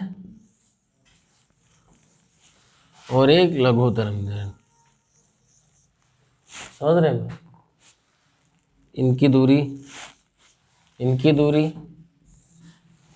स्पष्ट। 1 सेकंड में गुजरे हुए तरंगों की संख्या क्या कहलाएगी? आवृत्ति। ठीक। तरंगदैर्ध्य क्या कहलाएगा? 2 श्रृंगों या गर्तों के बीच की दूरी कहलाएगी। आयाम किसी तरंग में उच्चतम बिंदु या निम्नतम बिंदु आयाम कहलाता है। किसी तरंग का उच्चतम बिंदु आयाम, किसी तरंग का निम्नतम बिंदु आयाम कहलाएगा। और एक तरह से आवृत्ति यह भी आप कह सकते हैं, उच्चतम बिंदु और न्यूनतम बिंदु का जो पूरा चक्र चलता है वो क्या है, आवृत्ति है। ठीक। और 1 सेकंड में जितनी तरंग निकल जाए वो क्या कहलाएगी, आवृत्ति कहलाएगी। ठीक बात, फ्रीक्वेंसी है ना। ठीक बात है, स्पष्ट है बात। अब इसमें जो, अब समझिएगा बात, अगर हम आपसे कहें दीर्घ तरंग दैर्ध्य,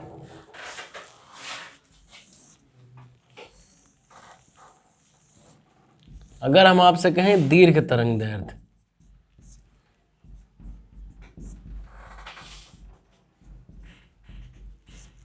तो बताइए पंडित जी, बताइए इसकी आवृत्ति ज्यादा है कि कम है?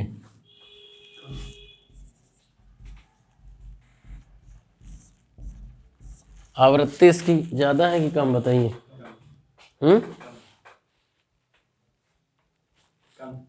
पक्का? और तरंग दैर्ध्य पंडित जी?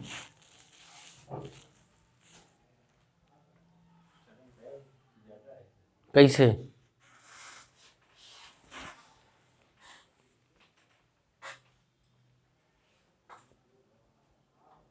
तरंग दैर्ध्य क्या होता है, भूल गए कि याद है?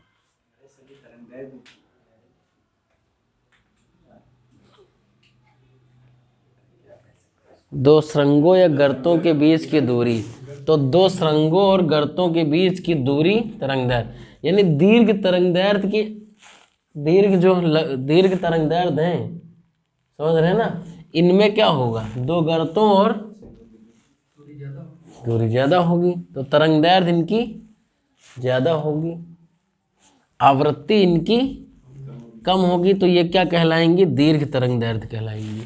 सेम चीज इसका उल्टा कर लीजिएगा, वो लघु तरंग दैर्ध्य, यानी इनकी आवृत्ति ज्यादा और, स्पष्ट है बात। तो तरंग दैर्ध्य के आधार पर बढ़ता हुआ क्रम, यानी प्रकाश के स्पेक्ट्रम का, तरंग दैर्ध्य के आधार पर बढ़ता हुआ क्रम प्रकाश के स्पेक्ट्रम का, या प्रकाश के स्पेक्ट्रम का तरंग दैर्ध्य बढ़ते हुए क्रम में है ना। तो इसमें सबसे पहला होगा गामा किरण।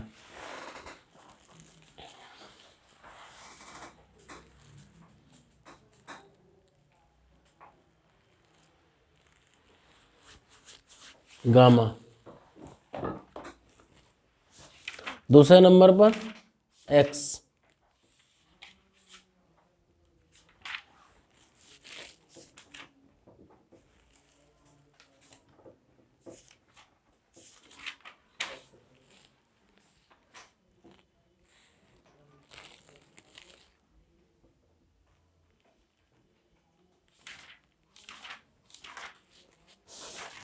तीसरे नंबर पर यूवी।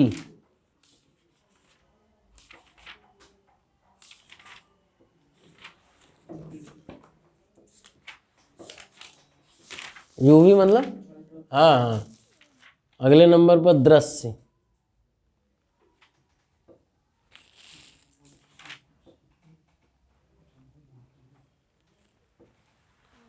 अगले नंबर पर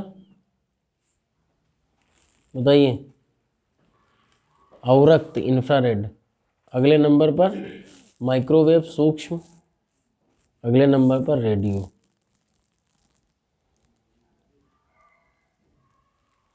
अब यहां से बताइए सबसे ज्यादा तरंग दैर्ध्य किसका है, जो आप लिखे हैं अभी, इसमें सबसे ज्यादा है? क्या बात कर रहे हो यार, हमने कहा तरंग दैर्ध्य का बढ़ता हुआ क्रम, तो रेडियो ना। तो सबसे नीचे लिख लो सर्वाधिक तरंग दैर्ध्य रेडियो का, फिर नीचे लिखो सबसे कम तरंग दैर्ध्य गामा का, वरना भुला जाएंगे आप लोग।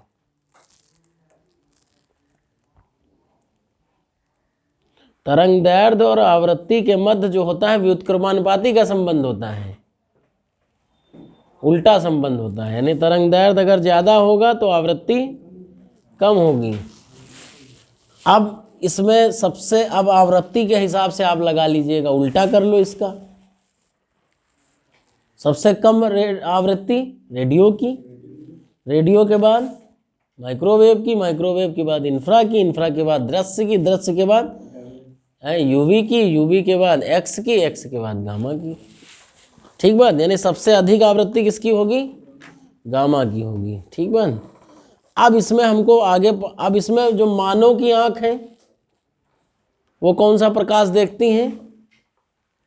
दृश्य प्रकाश दिखता है, जो दिखाई देता है। एक्स किरणें जब आप एक्सरे कराने जाते हैं तो देखिए सब ढक देते हैं ना कि आपके लिए वो हानिकारक है। तो अब हेडिंग डालिएगा दृश्य प्रकाश का तरंग दैर्ध्य।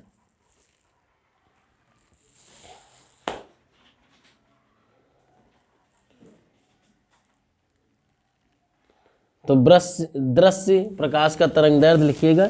इसमें बढ़ता हुआ क्रम है, मतलब बढ़ता हुआ, हाँ सही, बढ़ता हुआ क्रम। तो बैंगनी,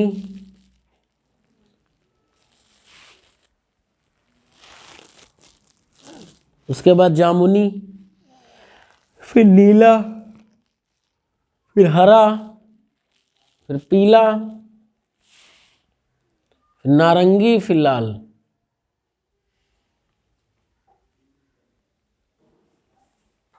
ठीक। बैजानी, हापी नाला है? हाँ वैसे भी याद कर सकते हैं। हाँ बैजानी हापी नाला है।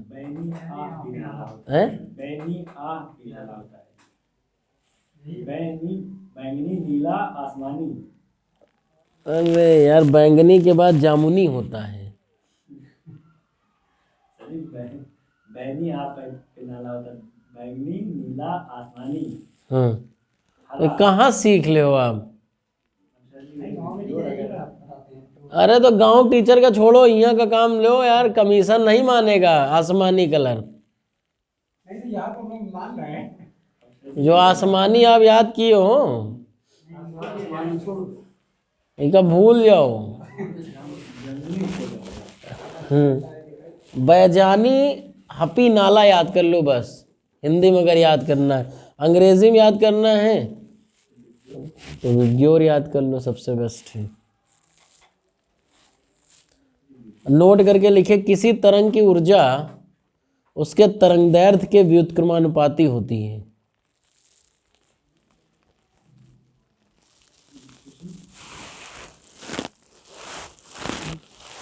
किसी तरंगदैर्ध्य की ऊर्जा, नहीं हाँ, किसी तरंग की ऊर्जा, तरंगदैर्ध्य नहीं, किसी तरंग की ऊर्जा उसके तरंगदैर्ध्य के व्युत्क्रमानुपाती होती है।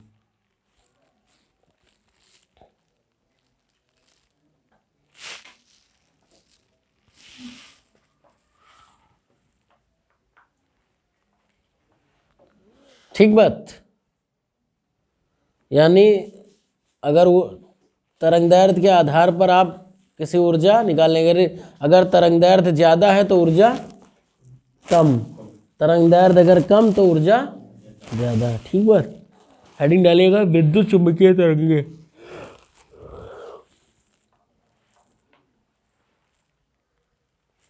तो डैश करके लिखेंगे, एक तरह प्रकाश का दूसरा नाम।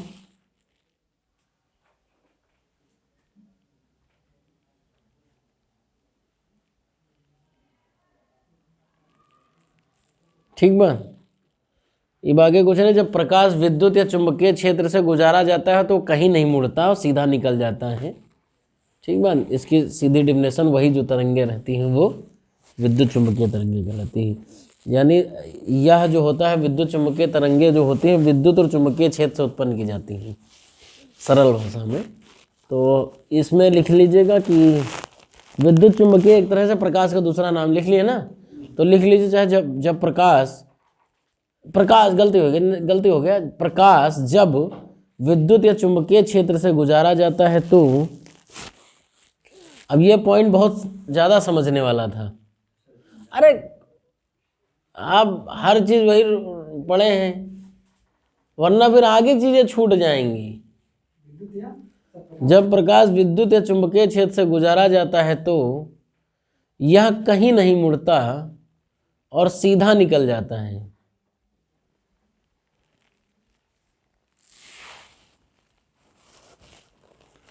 नोट करके लिखिए, कॉस्मिक किरणें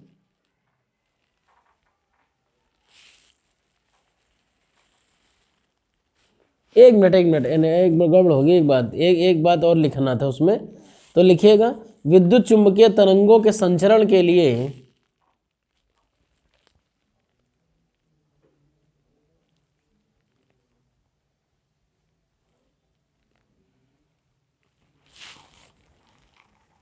माध्यम की आवश्यकता नहीं होती है और ये तरंगे प्रकाश के वेग से चलती हैं।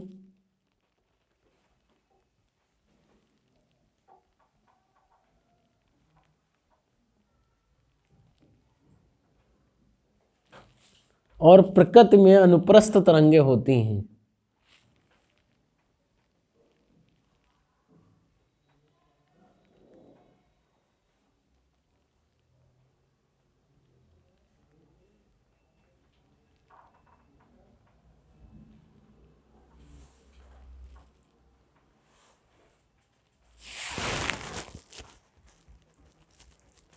ठीक भाई, इतनी बात याद रखनी, बाकी कुछ नहीं।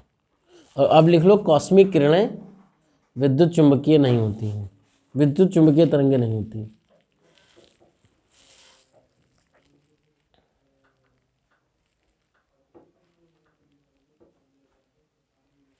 क्योंकि ये लगभग प्रकाश के वेग से ही गमन करते हैं, लेकिन ये एक तरह से उच्च ऊर्जा युक्त आवेशित कण होते हैं। तो चाहे लिख लीजिए उच्च ऊर्जा युक्त आवेशित कण। अब यहां तक देखिए, अगर कोई प्रश्न हो तो बताइए, डिस्कस करें।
बताइए। अब पलट के पढ़ नहीं रहे हैं, फोन यूज करने लगे। नहीं, हम व्यर्थ में समय दे रहे हैं।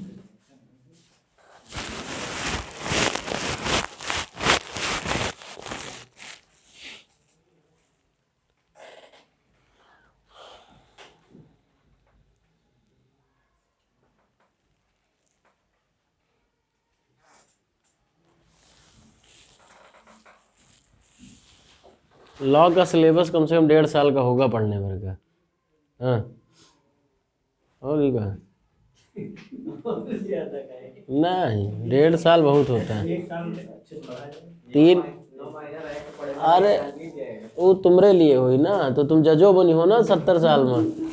दिक्कत तो यहाँ है, तुम जजो तो बनी हो 70 साल में फिर। 1.5 साल बहुत हो, 3 घंटे अगर डेली पढ़ा जाए। वो तुमरे लिए काली लागू है रूल ना। समझो, बताओ नहीं कि ना है, इतना बड़ा सिलेबस थोड़ी ना हुई है। ज़्यादा तक है 60 किताबें पढ़नी कि 100? पढ़ते हैं हम इसीलिए एलएलबी में सर। ऐसा कुछ नहीं है, एलएलबी तो ग्रेजुएशन भी तो 3 साल का होता है। इसीलिए तो कह रहे थे कितनी किताबें पढ़नी है, 100 की 70 50? अरे यार गिनती कहानी कोई एक लिमिटेड दायरा होगा ना। पढ़नी ही जीएस छोड़ दीजिए, क्यों छोड़ दें, वो भी आएगा। जीएस अभी छोड़ दीजिए, जीएस का हम नहीं बात करें, केवल लॉ की है। जीएस, हम जीएस के सिलेबस की बात नहीं कर रहे हैं। मोटी मोटी कितनी किताबें पढ़ी जाएं तो पूरा लगभग 90% सिलेबस कवर हो जाएगा। एक्ट नहीं, किताबें बताओ। 20 है, तब का साल भर का सिलेबस है। और एक किताब मुश्किल से 1000 पन्ने से ज़्यादा मोटी हुई है ना। कुछ प्रीलिम्स में आते हैं, फिर कुछ मेंस में आ जाते हैं। इंटीग्रेटेड की हम बात बता रहे हैं, 20-25 हम मान लिया। केवल बेयर एक्ट अगर पढ़ ली जाए ढंग से मेहनत करके तो एग्जाम निकल सकता है। बेयर एक्ट क्या बात कर रहे हैं? प्रीलिम्स के लिए, मेंस के लिए बुक चाहिए। तो बेयर एक्ट में तो पूरा संविधान ही है और क्या है। और लॉ के जो आपकी बेयर एक्ट हुई हैं वही तो हुई है जो इंटरप्रिटेशन है। तो जब केवल एक ही किताब आप बता रहे हो कि अच्छे से निकल रहे हैं। अच्छा, जो भी है हम थोड़ी ना है करना, हमका करना होता तो शुरुआत से कर लिए होते हैं।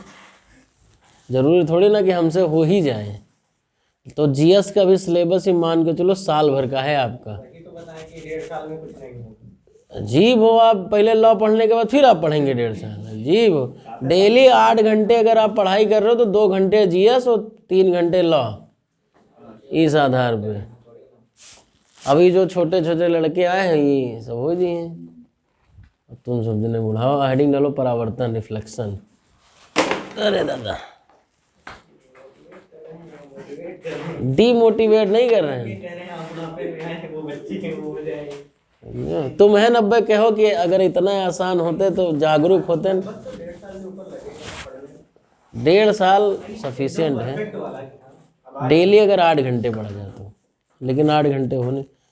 रिफ्लेक्शन, रिफ्लेक्शन का सीधा अर्थ है कि किसी सतह से प्रकाश टकराकर लौटना, इसका अर्थ है। इसका महत्व है अगर प्रकाश टकराकर जब वापस लौटता है, इसीलिए हम सब कुछ देख पाते हैं। और जिसे नहीं देखा जा सकता है यानी उसका परावर्तन नहीं हो रहा है। समझ रहे, वहाँ पे परावर्तन नहीं होता है। भाई इतनी बात ध्यान रखिएगा, इसके उदाहरण ध्यान दीजिएगा।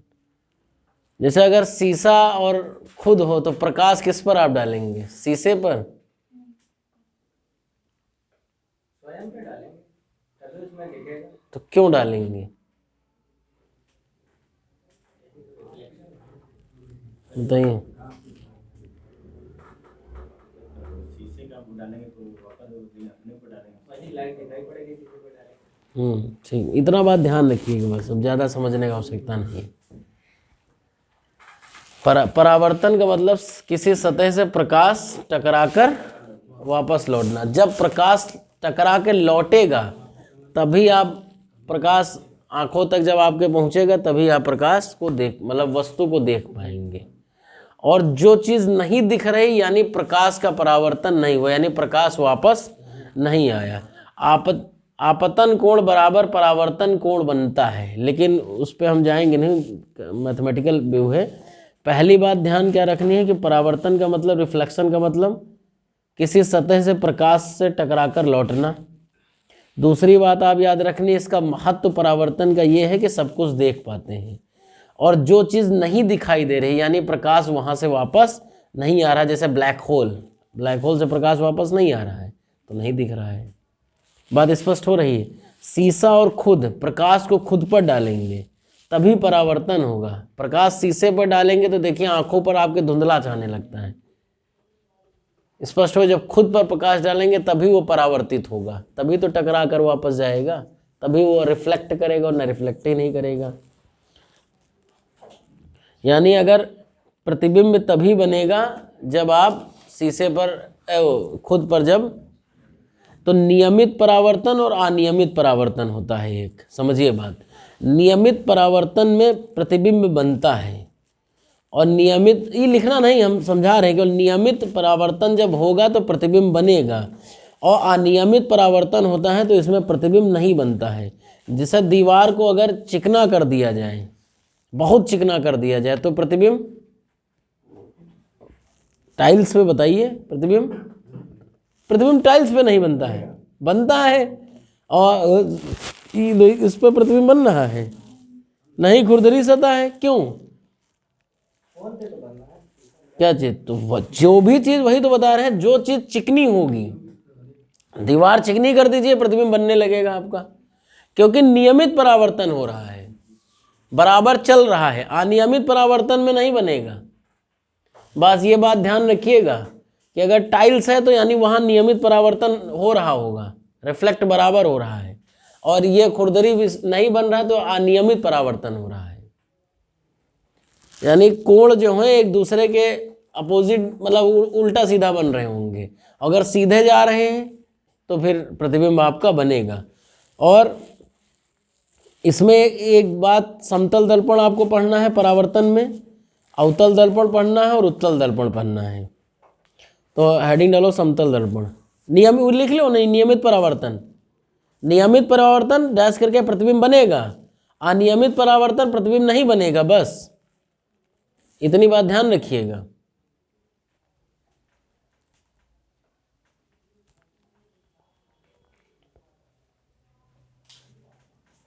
अनियमित परावर्तन में किरणें जो होती हैं एक दूसरे के समानांतर होती हैं, इसीलिए प्रतिबिंब नहीं बनता है वो। अब इसमें परावर्तन में पढ़ना है समतल दर्पण। एक लाइन बस केवल ध्यान रखेंगे, समतल दर्पण में वस्तु और प्रतिबिंब की दूरी समान दूरी पर बनेगा।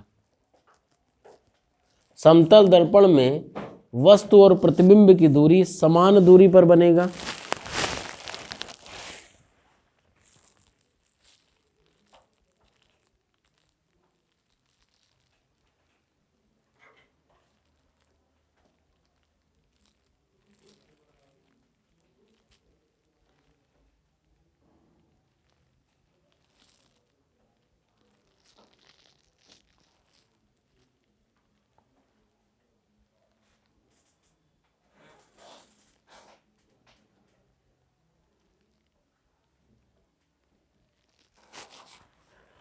समान दूरी पर बनेगा, ठीक बात, इतनी बात ध्यान रखिएगा, बाकी कुछ नहीं। यानी अगर ये समतल दर्पण मान लीजिए, ये प्रतिबिंब है, इसके बीच 10 मीटर दूरी है, तो यानी वस्तु है ये, तो प्रतिबिंब भी 10 मीटर दूरी पर बनेगा, ये बात ध्यान रखिएगा, ठीक बात। और समतल दर्पण में वस्तु और प्रतिबिंब का आकार बराबर बनेगा, यह भी ध्यान रखिएगा। समतल दर्पण में वस्तु का आकार तथा प्रतिबिंब का आकार बराबर बनेगा। यानी मतलब ये अगर 10 फीट का है तो ये भी 10 फीट का बनेगा। ऐसा नहीं कि प्रतिबिंब छोटा बड़ा हो जाएगा, प्रतिबिंब सेम उसी रूप में बनेगा, उतनी ही दूरी पर बनेगा और उतने ही आकार का बराबर बनेगा। इसीलिए जैसे आप होटलों में देखते होंगे, जब कभी आप बड़े होटलों में जाइए तो वहाँ समतल दर्पण नहीं लगाते हैं, वहाँ कोई दूसरा दर्पण लगाते हैं, बताइए, और आपका चेहरा बड़ा एकदम ग्लो करता रहेगा और बड़ा मोटा, मतलब हल्का वो वैसा फील होगा आपको कि बढ़िया लगा खाना खा के, इस टाइप से लगेगा। देखें कभी वॉच की ये चीज़, लेकिन घर के शीशे देखेंगे तो आपको एकदम समान प्रतिबिंब आपका लगेगा, तब आपका लगेगा कि वैसे नॉर्मल। लेकिन वही चेहरा अगर आप जाके होटल में, किसी बड़े होटल में अगर आप देखेंगे तो देखिए आपका चेहरा आपको थोड़ा अंदर से अच्छा लगेगा, फील लगेगा। हाँ, नहीं हैसियत वाली उस शीशे का कमाल, आप अपने घर पर वो शीशा लगा लीजिए, वही तो कह रहे ना, घर पे आदमी है, आप वो शीशा घर पर लगाइए, आप अपने घर पर आपको लगेगा, लेकिन रियलिटी नहीं दिखेगी उसमें, बस ये है। और दूसरी चीज, इस एक पॉइंट और समतल दर्पण में लिख लीजिए कि समतल दर्पण, कोई समतल दर्पण में कोई व्यक्ति अगर अपना पूरा प्रतिबिंब देखना चाहता है तो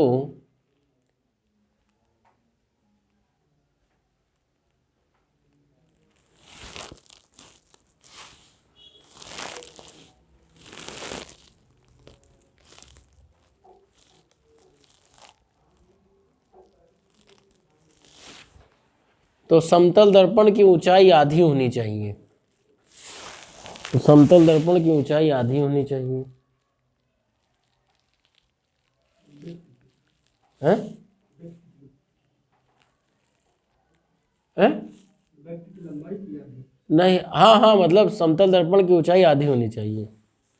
कोई व्यक्ति अगर अपना पूरा प्रतिबिंब देखना चाहता है तो समतल दर्पण की ऊंचाई आधी होनी चाहिए।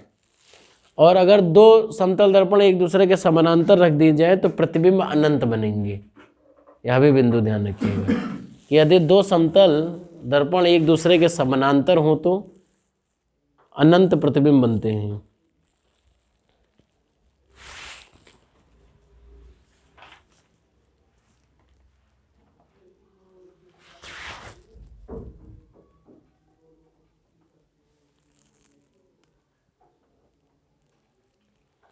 अब हेडिंग डालिएगा उत्तल दर्पण, कॉन्वेक्स मिरर।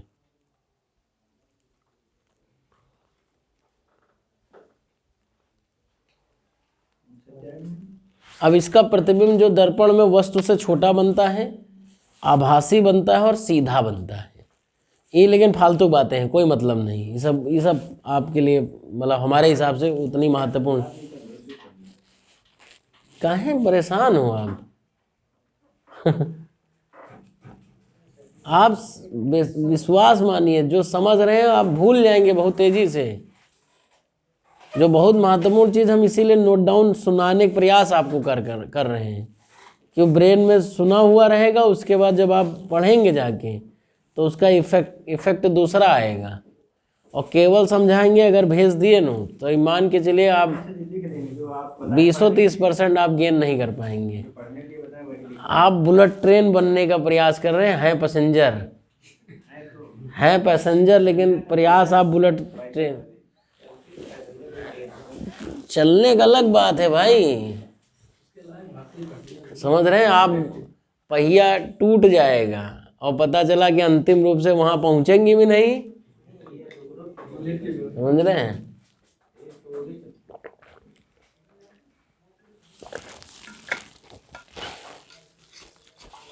बाकी विशेष कोई फिर उससे लाभ नहीं मिलेगा। आप यकीन मानिए, इस चीज का लाभ नहीं मिलेगा। आप हम अपने आप के हिसाब से पढ़ाएं कि हमारे हिसाब से आप पढ़ेंगे? तो फिर जैसा हम पढ़ा रहे हैं आप पढ़िए, ठीक। और अगर आपके हिसाब से पढ़ाना है तो आप बता दीजिए, वोट कर लीजिए। जैसा आप बताएंगे हम वैसा पढ़ाते चले जाएंगे, हमको कोई हरज नहीं है। नहीं, वोट का डेमोक्रेसी होनी चाहिए है भैया, ना पता चला भाई ये बुरा मान जाए कि सर पंडित जी की बात मान लिए, है ना। तो वोट जरूर होनी चाहिए। डेमोक्रेसी लोकतंत्र है भाई। नहीं, राजतंत्र कहाँ चल रहा है भाई? नहीं, ये गलत बात। हम इस पर सिद्धांत पे काम ही नहीं करते हैं। राजतंत्र थोड़ी, राजतंत्र होता तो हम फीस 20-25 हज़ार रुपये लिए होते हैं। और पता चला कि पढ़ाबो न करते, तानाशाही अलग से दिखाते। भैया राजतंत्र में तो फिर जवाबदेही कहाँ है? लोकतंत्र में जवाबदेही। तो प्रतिबिंब उत्तल दर्पण में प्रतिबिंब जो रहेगा छोटा बनेगा और आभासी बनेगा, मतलब रियल प्रतिबिंब नहीं रहेगा। और सीधा बनता है तो इसके फायदे ये हैं, इसका दृष्टि क्षेत्र बहुत बड़ा होता है कि छोटे वस्तु में बड़ी चीज़ें आ जाएंगी। बस इतनी बात आपको याद रखिएगा कि दृष्टि क्षेत्र बड़ा होता है, इसीलिए इसका उपयोग साइड मिरर में किया जाता है। और वस्तु से जब छोटा बनेगा तो अपने आप वस्तु से जब प्रतिबिंब जो होगा वो वस्तु से छोटा बनेगा तो सीधी सी बात ज़्यादा चीज़ें उसमें आएंगी। और जब वस्तु से छोटा बनेगा प्रतिबिंब तो वो आभासी रहेगा कि रियल प्रतिबिंब तो पैरेलल बराबर बनना चाहिए। 6 फीट का ये तो 6 फीट का ये बने, 10 फीट का ये तो 10 फीट का ये। अब पता चला ये था 100 फीट का, ये बन रहा 50 फीट का, तो फिर वो आभासी तो ही हुआ, वर्चुअल तो हुआ। और फायदा इसका ये, अब इस पर सीधा प्रतिबिंब बनना है तो थोड़ा आसान है दिखने में। इसीलिए एम्बुलेंस अगर उल्टा बनता तो फिर एम्बुलेंस सीधा लिखा जाता, इसमें उत्तल दर्पण में जब सीधा प्रतिबिंब दिख रहा है तो एम्बुलेंस ऐसा लिखा जा रहा है। ठीक बात, क्योंकि रिफ्लेक्ट करेगा आपकी आंखों में। आपकी रेटिना प्रतिबिंब कैसा बन रहा है? उल्टा बन रहा है। आप आभा देख कैसा रहे? सीधा। रिफ्लेक्शन का ही कमाल है।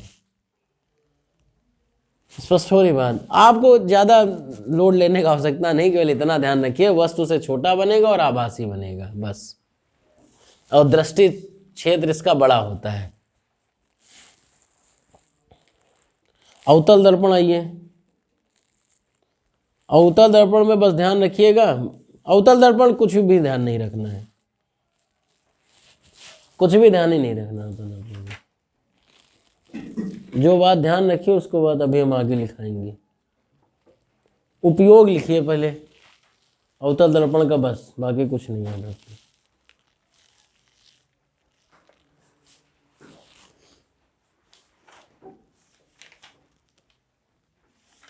उपयोग लिखिए।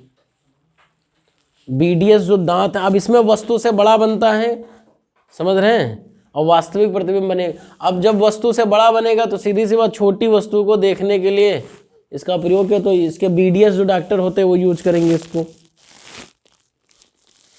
उपयोग इसका लिखिएगा। इलेक्ट्रॉन सूक्ष्मदर्शी में,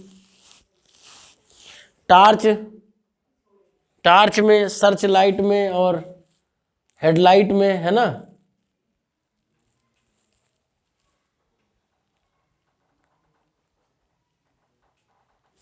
और सोलर कोकर में लिख लिए।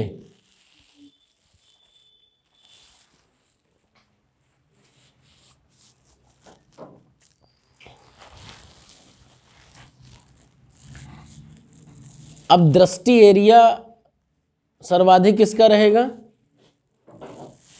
दृष्टि एरिया सर्वाधिक किसका रहेगा? उत्तल लेंस का। उसके बाद समतल लेंस का, फिर अवतल लेंस का। ये लिख लीजिए आप।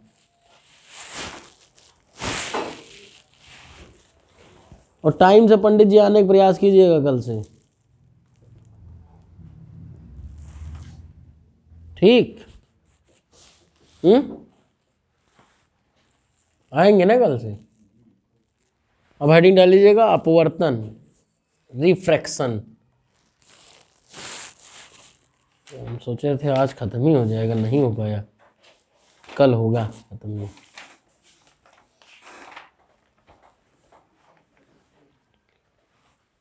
रिफ्रैक्शन जो होता है, चाल में परिवर्तन के कारण, जब प्रकाश की चाल में परिवर्तन आता है तो उसकी दिशा में जब परिवर्तन होता है तो वो अपवर्तन कहलाता है। चाल, प्रकाश की चाल में परिवर्तन के कारण प्रकाश के दिशा में परिवर्तन ही अपवर्तन कहलाता है।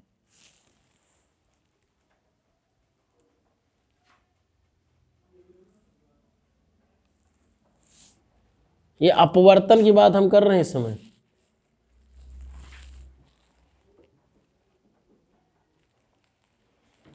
इसका बड़ा जैसे किताब में बड़ा कठिन तरीका, आपतित किरण, अपवर्तित किरण तथा दोनों माध्यमों के पृष्ठ के आपतन बिंदु पर अभिलंब सभी एक ही तल में होते हैं। सब फालतू बातें। यानी ध्यान दीजिएगा, जब प्रकाश एक माध्यम से, जैसे मान लीजिए माध्यम कई होंगे, एक माध्यम से दूसरे माध्यम से, कुर्सी से इस बोतल में जाए तो एक माध्यम से दूसरे माध्यम में अगर प्रवेश कर रहा है तो कुछ ना कुछ उसकी चाल बदल जाएगी। जो वो चाल बदली, तो जब चाल बदली तो दिशा भी तो बदल जाएगी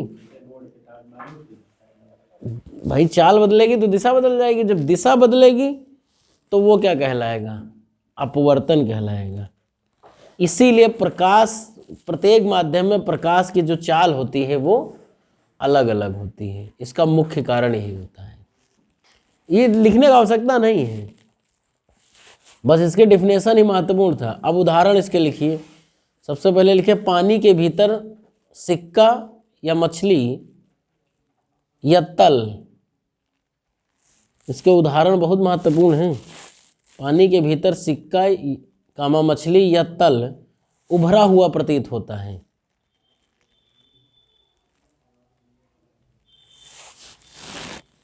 उभरा हुआ प्रतीत होता है। अब समझिए एक बात, थोड़ी देर से ले थोड़े सुन लीजिए। मान लीजिए ये आपका आँख है,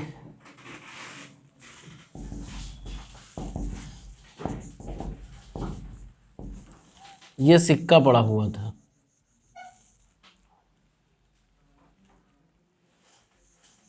सिक्का पड़ा हुआ है, तल पर पड़ा हुआ था।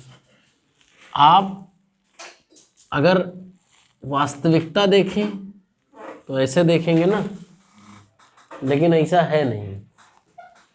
ये ऊपर वाला माध्यम क्या है? वायु है ना, नीचे वाला माध्यम जल। जब प्रकाश वायु से जल अगर गया तो मान लीजिए ऊपर उठ जाएगी। वास्तविकता प्रकाश की दिशा, माध्यम चेंज हो गया तो इसकी दिशा भी बदल जाएगा।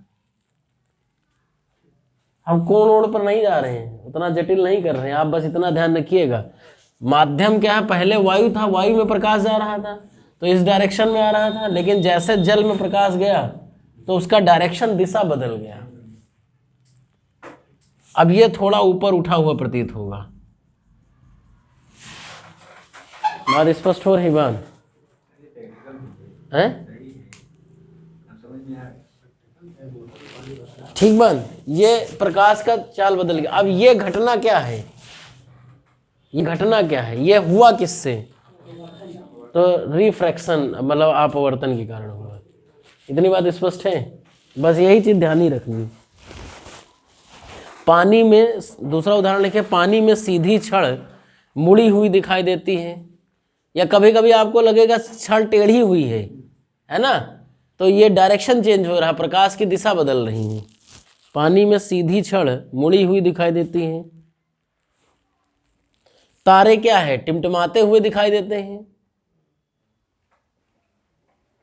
तारे टिमटिमाते हुए क्यों दिखाई दे रहे हैं? वायुमंडल समझ रहे हैं? अब आप जमीन पे बैठे हैं, वायुमंडल की कई परतें हैं, मालूम है? अब तारा यहाँ बैठा हुआ है, आप नीचे से देख रहे हैं, तो प्रकाश पहले अगर मान लीजिए क्षोभ मंडल में आपका ये जा रहा था प्रकाश आपका, फिर समताप मंडल में ऐसे प्रकाश गया, मध्य मंडल में आप ऐसे यूं ही गया, फिर आगे ऐसे करके तब तारे के पास पहुंचा, तो क्या है? प्रकाश आपको, तारा टिमटिमाता दिखाई देगा। ठीक बात। और सुबह शाम लिखे, सुबह शाम के समय सूर्य का आकार बड़ा दिखाई देता है। उदाहरण है।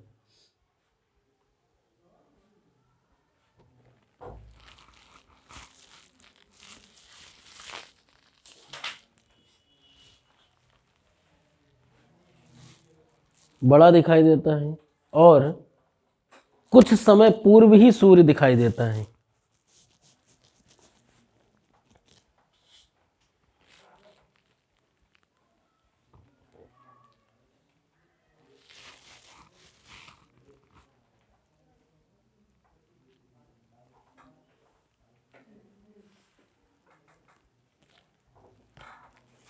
मतलब सुबह सूर्योदय से पूर्व ही सूर्य का दिखना, और सूर्यास्त के बाद भी सूर्य का दिखना, यही तो बात है। तो ये इसका किसके कारण हो रहा है? अपवर्तन के कारण। अब हेडिंग डालिएगा पूर्ण आंतरिक परावर्तन। इसको कल करते हैं, छोड़ दीजिए यहीं से। पूर्ण आंतरिक परावर्तन, इसको कल करेंगे। बंद कर दीजिए।